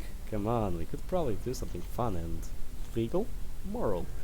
Hell if I know. What do you got in mind? You can throw snowballs at me instead? Deal, but only if I get to do it when you least expect it. I even exaggerated sick. If it keeps you from throwing them at cars, sure. I will claim a couple of more slices for myself, leaving the last few for Natsuki. We both stuff our faces in silence. Unsurprisingly, the pizza is finished within a matter of minutes. The breadsticks go ignored. So, what do you think we'll do after that's out of the picture? What do you mean? Like, where would I go? I mean, it's not like we've thought it through at the point yet, and it's something we're gonna need to talk about either way. Yeah, okay. Do you have any family members nearby? Or know any friends who would let you stay at their house? Natsuki eyes the ground timidly, not really sure how to respond. Well, my mom's side of the family lives about 400-ish miles away. I would thought about that for a long time, running from home and finding my way there somehow.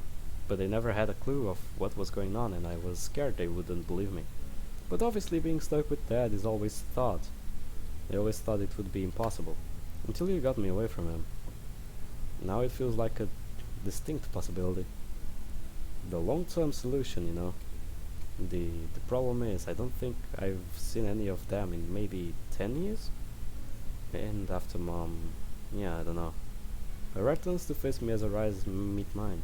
I've probably hinted it countless times, but listen, I can't guarantee anything since this isn't technically my house, it's my mom's. But I'll let you stay with me as long as you need, even after your 18th. Thanks. It's the least I can do. I rise from the couch, grabbing the TV remote and shutting it off. Well, if we want to enjoy the snow, we should probably get some sleep. Yeah, I'm completely out of it. Natsuki stands up, starts gathering up the empty dips and stuffing them into the yesterday's carrier bag. I'm quick to the step in, however, I stop it. Huh? I'll take care of it. You can get ready for bed. I'll head up myself in a minute. You sure? Yeah, I got it. Natsuki nonchalantly shrugs. Go for it. And with that she makes her way upstairs. Taking the empty pizza box, I rip it up in parts and stuff them into the bag. Figures. What's going to happen now? Sunday, 1st October 2017. Should I keep going? I'm liking the mod. One more day wouldn't hurt, would it now, boys? And the Game of the Year award comes to... Read it, boy. Hey, hey, hey! Dumbass, wake up! Huh? Opening my eyes, I'm greeted by Nusky hovering over me. Whoa, what's going on? The snow's stuck. Huh? Oh, really? Yeah, I haven't gone out, but it's really piled up. That's neat. Come on, let's go check it out. What's the time? Like midday? Just give me 5. God, you're a really heavy sleeper. No way you're just gonna sleep for another 3 hours. Come on. I wrench my eyes back open. Fine, fine. Just get out a sec. I'm not too decent under here. Ugh, I'll be out in the hall. Well, she finally isn't with a skirt. She's with pants. That's a side of Natsuki I thought I would never see. She disappears. Slipping out from under my sheet, I immediately rush to the wardrobe and put a shirt and some pants on. I slip my shoes as I exit in the hall. Natsuki gone, I assume she's headed to the spare room. I idle outside for a moment and sure enough she appears. Fancy. Well, I don't want to freeze my ass out there. You'll need one too. I'll grab my coat on the way out. I rub the sleepy from my eyes, yawning in succession. As we both head downstairs, I get my first look as it through the window. Mounds of snow piled up across the street, decorating the shrubbery. It's honestly beautiful. For once in my life, I actually want to leave my own home. Oh wow. I know, right? So, will I check it out? Of course I do. I pull a random jacket from the coat hanger before following her out the front door. Not sure if she should go out, but meh. White. Hey yo. I almost forgot, but the people who do these mods, they really are something else. As expected, I'm immediately hit by a gust of chilling wind, but I savor the moment. Trotting through the snow towards the middle of the road, I look off to the end of the street. The snow seems to rage on endlessly. I start to shiver almost immediately. I should probably have worn a couple more layers of clothing. But from behind me I hear a scrape of snow being mounted together. Is this her idea of when I least expect it? Turning around I veer to the right and narrowly dodge the snowball as it whizzes past my head. Damn it. Nice try. You thought I wouldn't expect that? My attempt of impostering comes off like... Show off. Yeah, like that. I'm still gonna get it though. Oh yeah? Don't think you'll be able to keep your guard up all day, Luke. When you're walking, talking about whatever, without a worry in the world, you'll forget eventually, and that's when I'll strike. I would like to see you try. You're on. Well, the way you're talking about it sounds like we've got a busy day ahead of us. I mean, sounds like we'll be out and about. I'm certainly not complaining. We would be stupid not to take the advantage of the weather. Oh, yeah, we should, but maybe talk about it inside? I'm freezing already. Yeah, we should preparate properly. Yada yada. I make my way back to the door and slip through past Natsuki. Hanging my coat back up, I waltz straight into the kitchen and begin digging through the cupboards. What you making? Just cereal, I'm thinking. Don't want to waste too much time on the breakfast. I'll get the balls then. As Natsuki wanders off and starts peeking into various cabinets, I put out the cereal box. Head over to the fridge and grab the disgusting long-life milk. Where are the bowls? I point towards the cupboard housing the plates and bowls. Thanks. It's weird. I feel like I've lived here for months, yet it feels so unfamiliar to me. Am I that boring? Nope. I guess it was just easy to adapt. Natsuki places the bowls on the counter. I start pouring the milk, following up the wait. I start pouring the cereal and pouring up the milk. We both seat ourselves at the dining table and start eating our breakfast. Okay, might as well get this out of the way. I do want to go out, but I really don't know if we should. Ah, yeah. Well, I guess we'll just need to be careful. We stick to the hallways, side streets, stuff like that.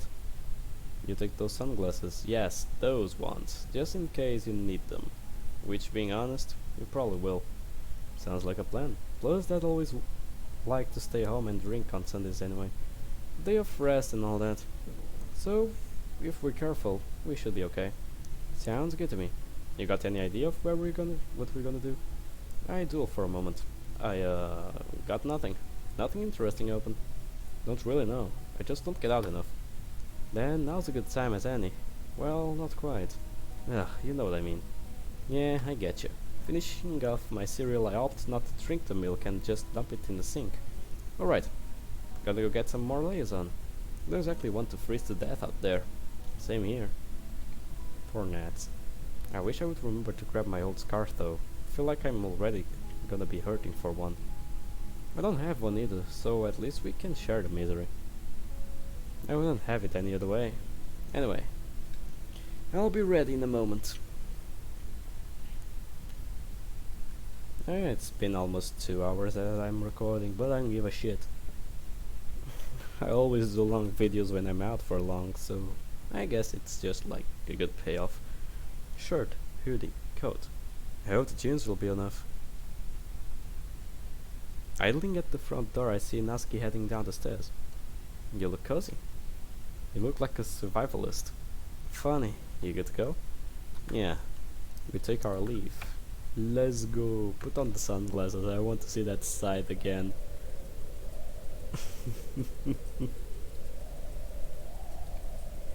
Entering into the street, I try to decide on a direction. Which way do you want to go? Natsuki starts waving her hand back and forth. Eeny, meeny, miny, mo. Something, something, something. Oh, forget it. That way. Gotcha. I follow her lead as she looks at left, strolling down the sidewalk. Before long, I catch up and begin walking parallel to her.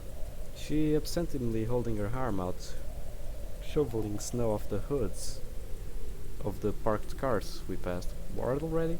Huh? Oh, dunno, wasn't really thinking. Without a word, Natsuki seems to take charge of the walk and steers right up, an hallway wedged between two houses. I take it you have no idea where we headed. Nope. Well, I guess we'll have... I guess we'll see where the wind takes us. Literally, I think like the wind's gonna sweep me off my feet. I can make those arrangements for you. Can I make your funeral arrangements? Dick. Yuggy, yuggy. Huh? Out of nowhere, the creaking of a swing set cuts through the howling wind. I take a left, Natsuki follows. Oh hey, over there. What, the snowman? No, the playground.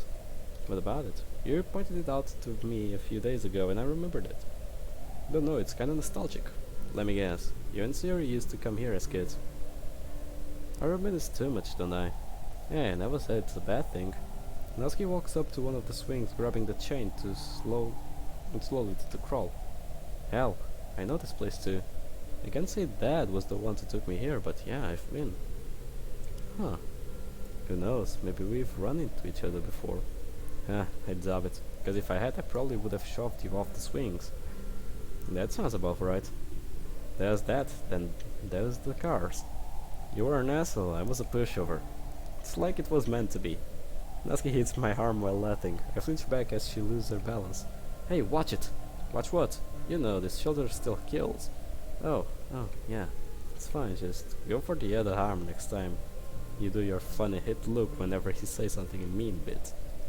When you put it like that, it doesn't sound so nice. Sorry. So, where to?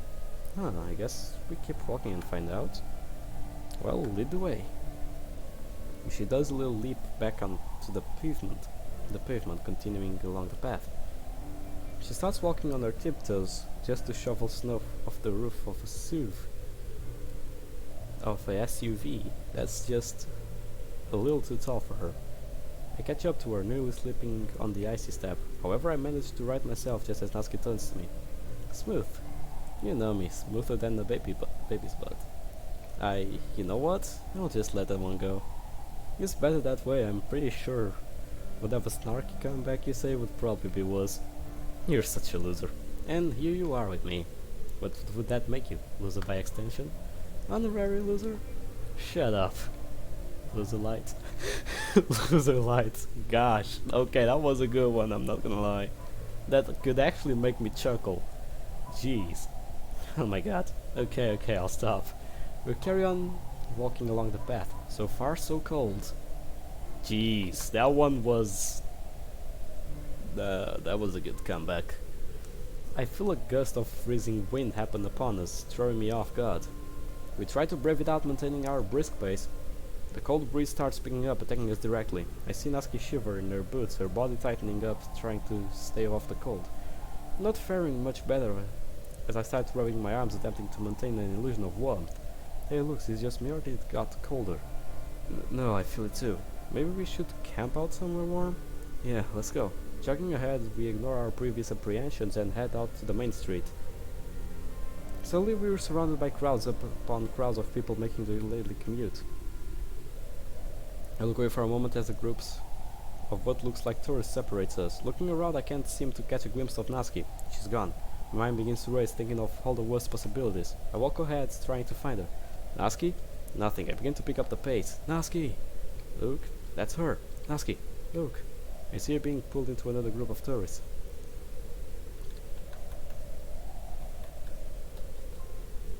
What's got you so... Before she gets swallowed by the crowd once again, I take a hold of her hand and pulling her close. Jeez, Nat, stay close. Don't be such a worrywart, look. The people won't kill me. Yeah, right. Sorry, just, you know. Yeah, I get it. Let's just find somewhere to chill for a bit. I'm pretty sure chill is the opposite of what we want, right? Let out a tiny chuckle. Sure. We walk along the sidewalk, surrounded by strangers on their phones. I feel a tickling sensation in my palm. I didn't notice. Her hand is still in mine. There's a cafe over there. What do you think? Oh, I'm sure. I could go for some coffee. She pulls me by my hand towards the entrance. God, you have it. Just pulling you make me tired. You know, you could let go of my hand. Well, we need to keep track of each other, right? I don't want you to freak out just because you can't keep your eyes on me all the time. Right. That's totally it.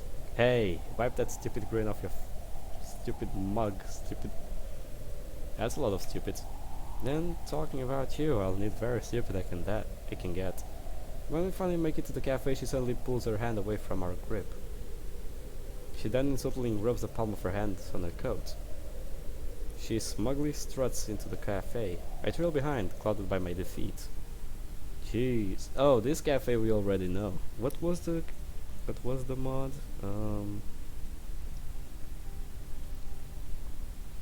Guess it was a brand new day. I don't know. A normal dating sim, maybe? It was not a normal dating sim, it was... Ugh. It was a normal dating simulator, because that's what DDLC was supposed to be, a dating sim. That was another name. It had a VN, and I would call it incorrectly like normal Vine, but still. No, guess it was on both of them. I don't recall if it was on Fruits of Literature Club, since it was a game that had a more serious note. Oh well. However, let's keep going. Once we entering the cafe, our bodies visibly relax as the warmth air of the interior touches our frozen skin. By the way, on the way in, Natsuki dons the ridiculous pair of sunglasses that she got with her. Stopping at the counter, Natsuki looks at the menu selection. What you're in the mood for? I could go for some hot chocolate, but I did have that yesterday. Try something new? Might as well. I guess I'll try the caramel macchiato. Great, guess I'll go for a hindered by my lack of knowledge on coffee. I scan the menu above the counter for answers. Mocha frappe. I'll go order. You'll find us a seat. Yep, don't mess it up. No promises. She gently slaps my uninjured shoulder as she walks to the seating area. I move to the back of the line and wait my turn. Bored of waiting, I take my phone and scroll through my list of notifications. On top I see a message from Sayuri from about 3 minutes ago. Hey Luke. 3 exclamation marks. Now that's a throwback. I open the message and send a reply. Can't hang out, sorry. Out with that right now. Yay, have fun. Out with that right now. Say hi for her to me, will do. Maybe tomorrow after the club we can hang out. Oh yeah, definitely. See you then. See ya. I like the thing they did with the phone actually. I put the phone away and nonchalantly order. It's nice to see that even after everything Sayuri is still okay. Well, not okay, but with all this stuff with Natsuki going on, I didn't have the chance to check up on her, on how she's doing lately. I guess I'll know the answer to that tomorrow. The price comes up on the screen. Ignore the price. The price is of a hot coffee and on a cold day is irrelevant. I paid a ludicrously high bill and carried out the drinks over to the sitting area. Natsuki taking a high seat by the window, coat slung over her back. She's looking outside, her eyes fixated on the pearly white scenery.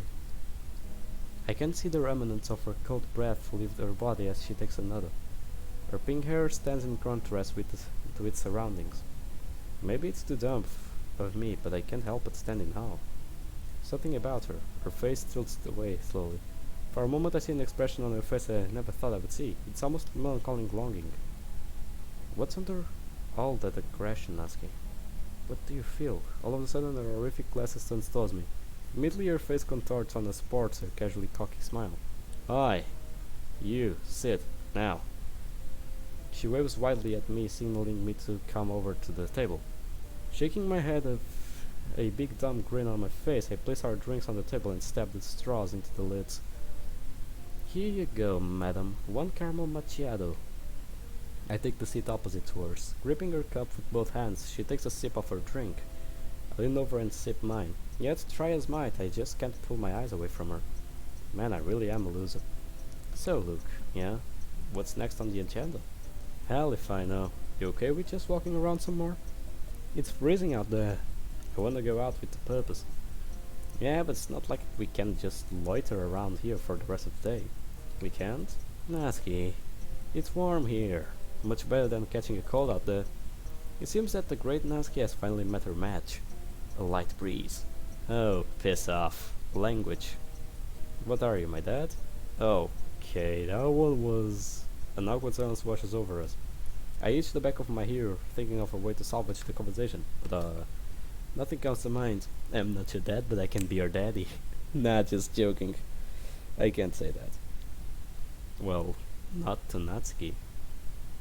Well, I could talk about it, but I'm too tired and too bored to it. So, well, not bored. Never recorded, never bored.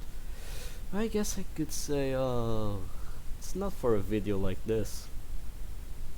But someone's watching and they know that this is for them. Who knows, maybe it will be a surprise. Nothing comes to mind. I go before sipping on my delicious mocha frappe. She twiddles with her thumbs, telling me she's not faring any better. Whoops. Yeah, whoops. I didn't mean that. I figured. It's alright. Sorry for, ruining the vibe, I guess. I think I found a way to salvage this. Wow. What? Just, wow. What is it? Did you, Natsuki, just apologize? How the mighty have fallen. Oh, har. Stuff it, asshat. At least I only apologize when I need to. Not every 6 seconds like a blubbering idiot. So, point taken. And just like that, we're back at laughing at ourselves. Conversation salvaged. As we sip our drinks, I look back out through the door, getting a better look of the area we're in. Whoa, we're in the fancy part of the town. We were in such a rush, I didn't really picked up where we were. Explains the eye-gothing prices. Eye-gothing? Yeah, like, I want to gough my eyes out just from looking at the prices. I'm surprised you could even afford it. I'm surprised I could too. I think the very last thing I want to do right now is check my bank balance. Slow down there, Mr. Financially responsible. Only the best from me. Like your amazing sewing, and cooking, and baking. No, please lay it on me some more. How about my inability to run properly? Wait, you can't run properly? Oh god, I've opened Pandora's box. Oh yeah, I remember, you totally run weird. You always flail your arms and stuff, and you have this funny waddle. I wasn't in position to make fun of you then, but it's fair game now. She then starts laughing maniacally. I can't say I run weird. I actually run fast.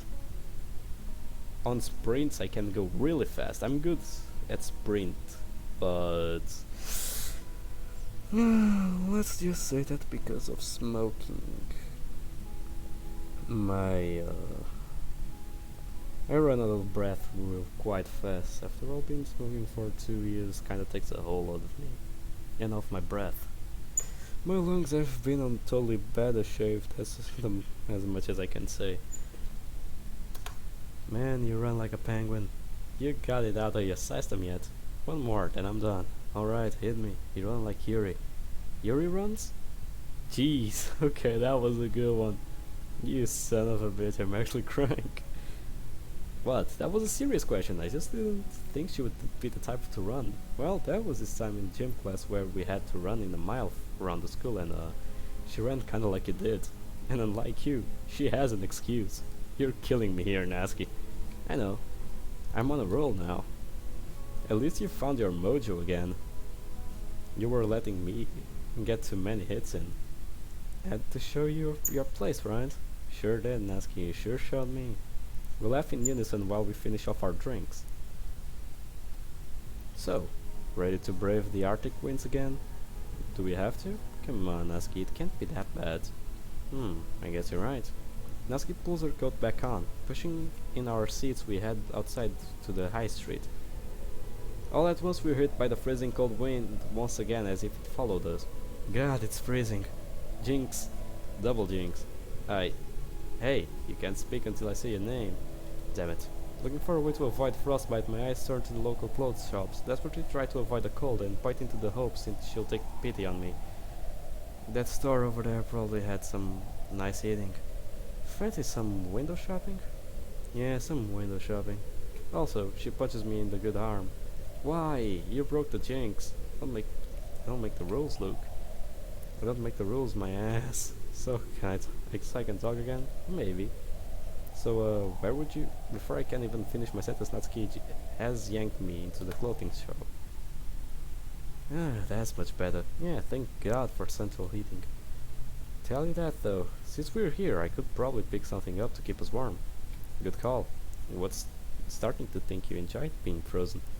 Not particularly. Anyway, first order for business. I pull 2 pairs of soft, fluffy black clothes off the shelf nearest me. Like 'em? Love them. Good, because they're the cheapest ones I could see. She scoffs, mockingly dropping them as thought they were contaminated. Ew, ouch, right in the bank account. She kneels down to pick them back up and immediately turns into the counter to pay. Not your bank account, huh? I'll get them. I have the change. You sure? Yeah, I think I've spent enough. You spent enough of your money by now. If you say so, Miss Financially Responsible. Point taken. Scanning the shelves, I take notice of a sky blue beanie fitted comfortably atop the mannequin. It's also got the matching scarf wrapped around its neck. Yanking the head off, I hold it over my head, as if it were a crown. Hey Nat, what do you think of this? Oh, that's like my favorite color. Oh, I always assumed your favorite color was pink. I actually hate pink, in case you couldn't tell. Jeez. Look at her face. Look at her hair, though. Look at her. Look at your coat. Look at your hair. Do you actually hate pink? Look at your eyes. How come you hate pink? Your eyes are pink, your hair is pink, your coat is pink, your mug is pink. How come you hate pink, for fuck's sake? A favorite color, huh? I impulsively unwrap the scarf and take it with me, stuffing into the hat as I do so. Approaching the other till, I hand the hat to the cashier. Lasky calls to me from her tour. Hey, looky, do you think I could afford these? She triumphantly waves around a pair of bright purple earmuffs. Didn't you just tell me you were done spending my money not 2 minutes ago? Hey, I never asked you to buy them. I just want to know if I could afford them. If you could afford them. You know, being financially responsible and all. Very funny. She places the earmuffs back into place on its man again. Looking back to my till, I glance at the price in the process and immediately gulp. My contactless card beeps, signaling my imminent bankruptcy. The cashier bags my head before sending me on my way. Natsuki follows, already pulling her gloves on. She hands my pair to me. I have to awkwardly push up my jacket sleeves in order to pull the gloves on properly. I consider handing the scarf to her right now, but I think I'll wait. There gotta be a better moment. Instead, I pull the beanie over my head, a scarf sandwiched between my head and the hat. Huh? I figured the hat would suit you, but it doesn't seem to fit you properly. Then again, maybe you just have a huge head. Bulbous? Bulbous? In fact, give me your phone. Huh? I'll show you. Alright. I hand it off to her. There you go. Bulbous. Gee, thanks. The cold, while still frigid, is made more bearable with our new purchases. So, where to? Let's see where the wind takes us. That was an awful pun. I know.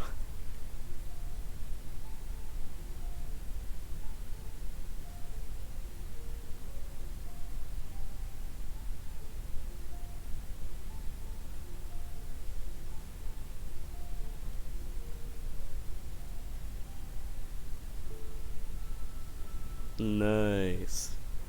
Okay, it's a little movie now. We went to the arcades. Huh.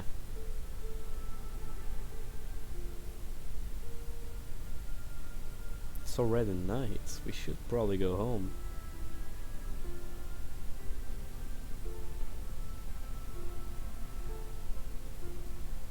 I mean, the other arts are fine, but this one in specific, jeez, it could have been well, like better made. It's not bad, but it's not that good as the others. But it's good though, good nonetheless.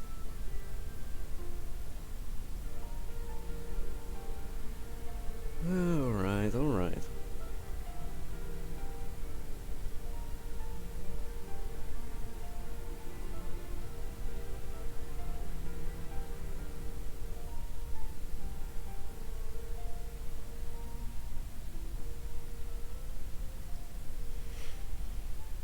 Wow.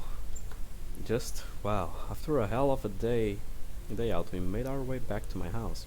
We haven't made much conversation on the walk home, instead of opting to take in the beautiful scenery around us. Mounds of soft glistening snow cover swatches of ground and lay delicately on the leaves. The light whirl of the cool, crisp breeze lightly grazes our face, a welcome change from the hellish winds earlier. It's really a beautiful sight to behold.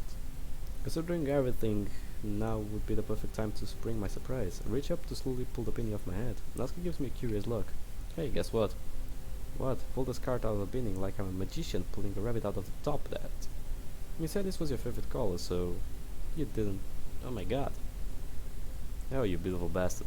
She immediately wraps me in a warm embrace. You didn't have to, you know. Hey, I wanted to. It was pricey, but worth it to be called a beautiful bastard. How much money do I have to feel guilty over you spending on me? Separate from Natsuki looking for the price tag on the scarf. Oh, that doesn't look right. Wait a second. I dig into my pocket looking for the discarded price tag for the beanie. That's the extra price I paid. Oh no.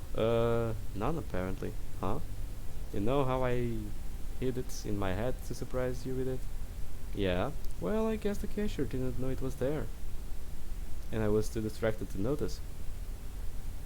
Natsuki looks a double take. You shoplifted the scarf?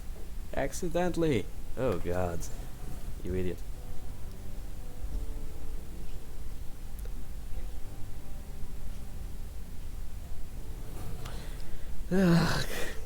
Yes, I see. You idiot. Only you could accidentally steal something. I have to take it back. Or at least go back and pay for it. Natsuki goes silent. Wait, if you do. What if they call the police? I don't think you should risk getting yourself in trouble over this. Yeah, I don't know. It was a mistake. Crap. Do we keep it? Not worth for advice. It would be safer too, right? I should at least pay, but I don't know if I could even afford it after our dinner. Maybe we should, you know. She dons her Hill-gotten scarf. Forget about it. I suppose. Hey, at least it looks nice on you. And crime has never been so pretty. Thanks. Even if you did accidentally steal it, it's a nice gesture. She gives me a grin and we resume our walk back home. Bracing for the cold, I pull the beanie back over my head.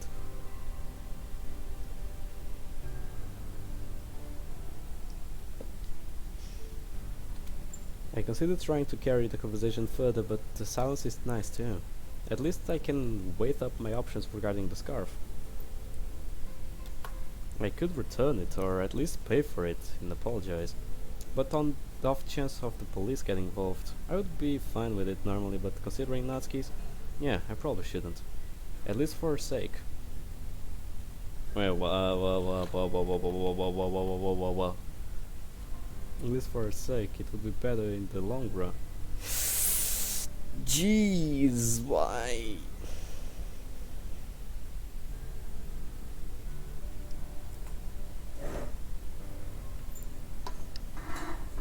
I love you. Ah, that's... Wait, what? I stared at her, my expression filled with bewilderment. Matt? Yeah, that's me. Jeez. Are you sure? Did you just... Are you sure that's you? That doesn't sound like you, Natsuki. Natsuki? I had to get it off my chest at some point. Wow. I step back for a moment, still trying to register what I've heard. My body ignoring the layers of warmth put on to begins to shiver. My heart is pounding against the edges of my ribcage. Don't look so surprised. After everything that's happened. After everything that, you know, you've done for me. Anyone in my position would be stupid not to. So yeah. Fuck, I think I might actually love you. I'm sorry. Oh my god, do you ever stop apologizing? Just say you don't like me back and let's get that over with. Better than leaving me in suspense. Wait. Didn't mean it like that. Oh god, just give me a second. My mind can barely process what just happened. Natsuki just confessed to me. I didn't even think for a second that she might reciprocate. But here I am standing here, not saying anything when she made the first move. I have to say something. I mean, I love you. Too. I love you too. Obviously. You do? Of course I do. I'm just kinda stumbling over my words because, I mean, really? You do? Of course I do. I've said it twice now. Well, great. Throw my hands up in the air. I love you? Love you too. Holy shit. Jeez. Feels weird to say anything else now. I mean, I love you just sounds so natural. Why are we, well, not shouting, but sort of raising our voices? I don't know. Should we stop? Might be an idea. Okay.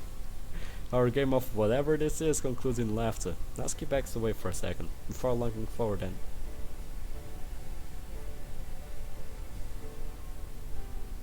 Okay. She's kissing me. This is an interesting development. Oh, who am I kidding? This is fucking amazing. Bitch! She backs away, still giggly.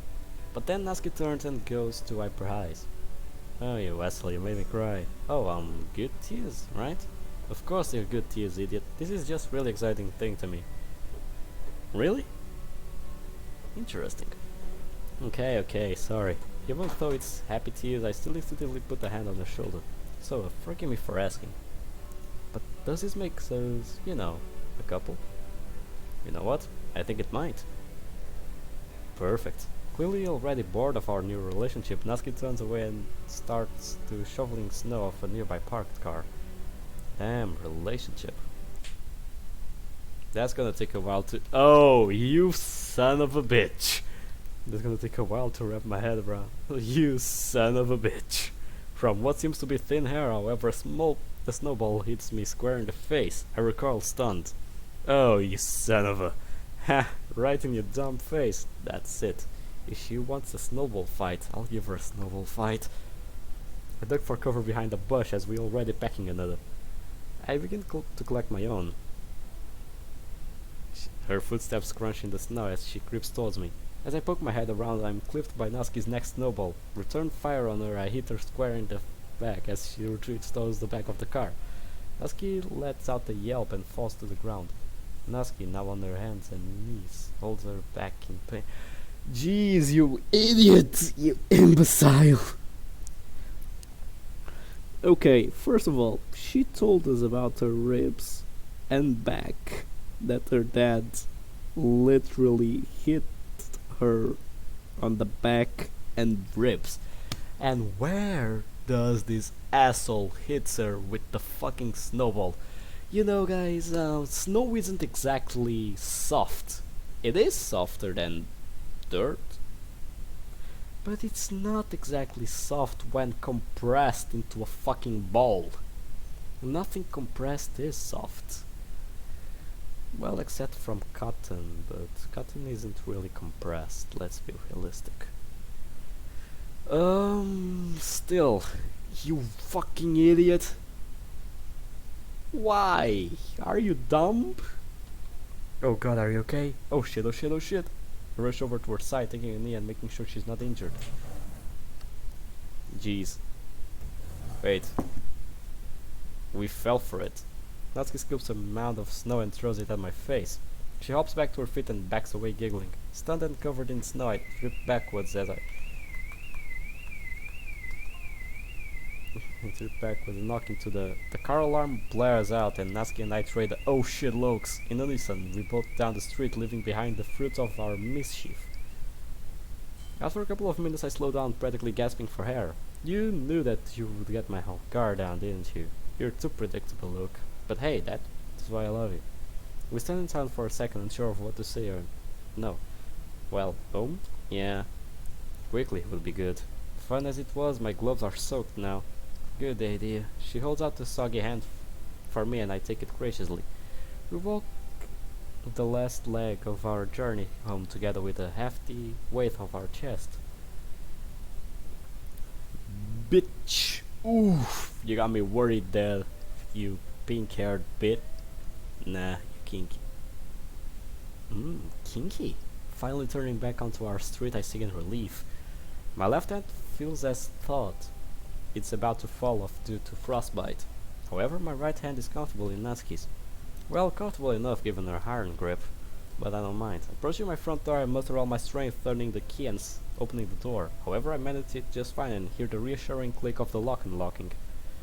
Before I can retreat into, I'm blinded by a snow fist to the face. Again?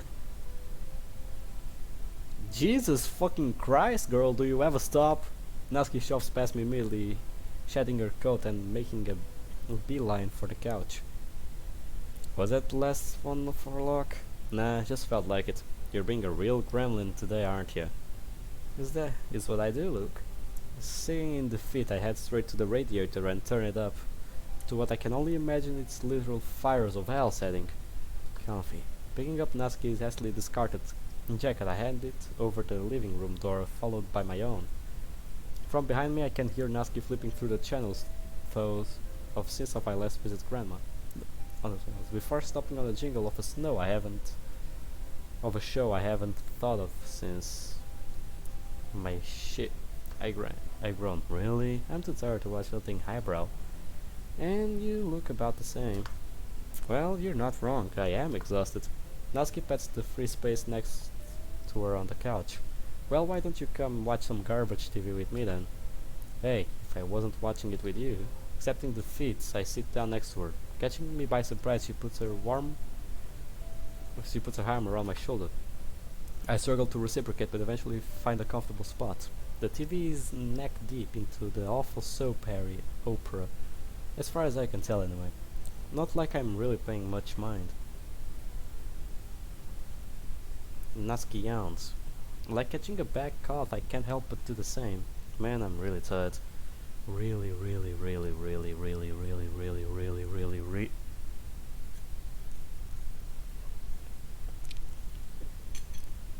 Monday, 2nd October, 2017. And I guess we should call this a night. Waking slowly from my nap, I turn to realize that Natsuki is still fast asleep next to me. Well, we call this a day then. Oh wait, I cannot. Whatever. Yes, I will override it. And main menu. Yes. Load game. Yep, it's saved.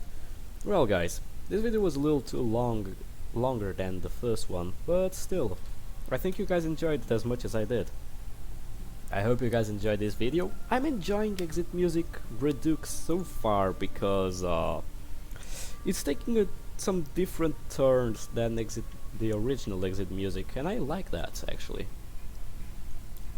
By the way, I don't know, the arts just are really something else.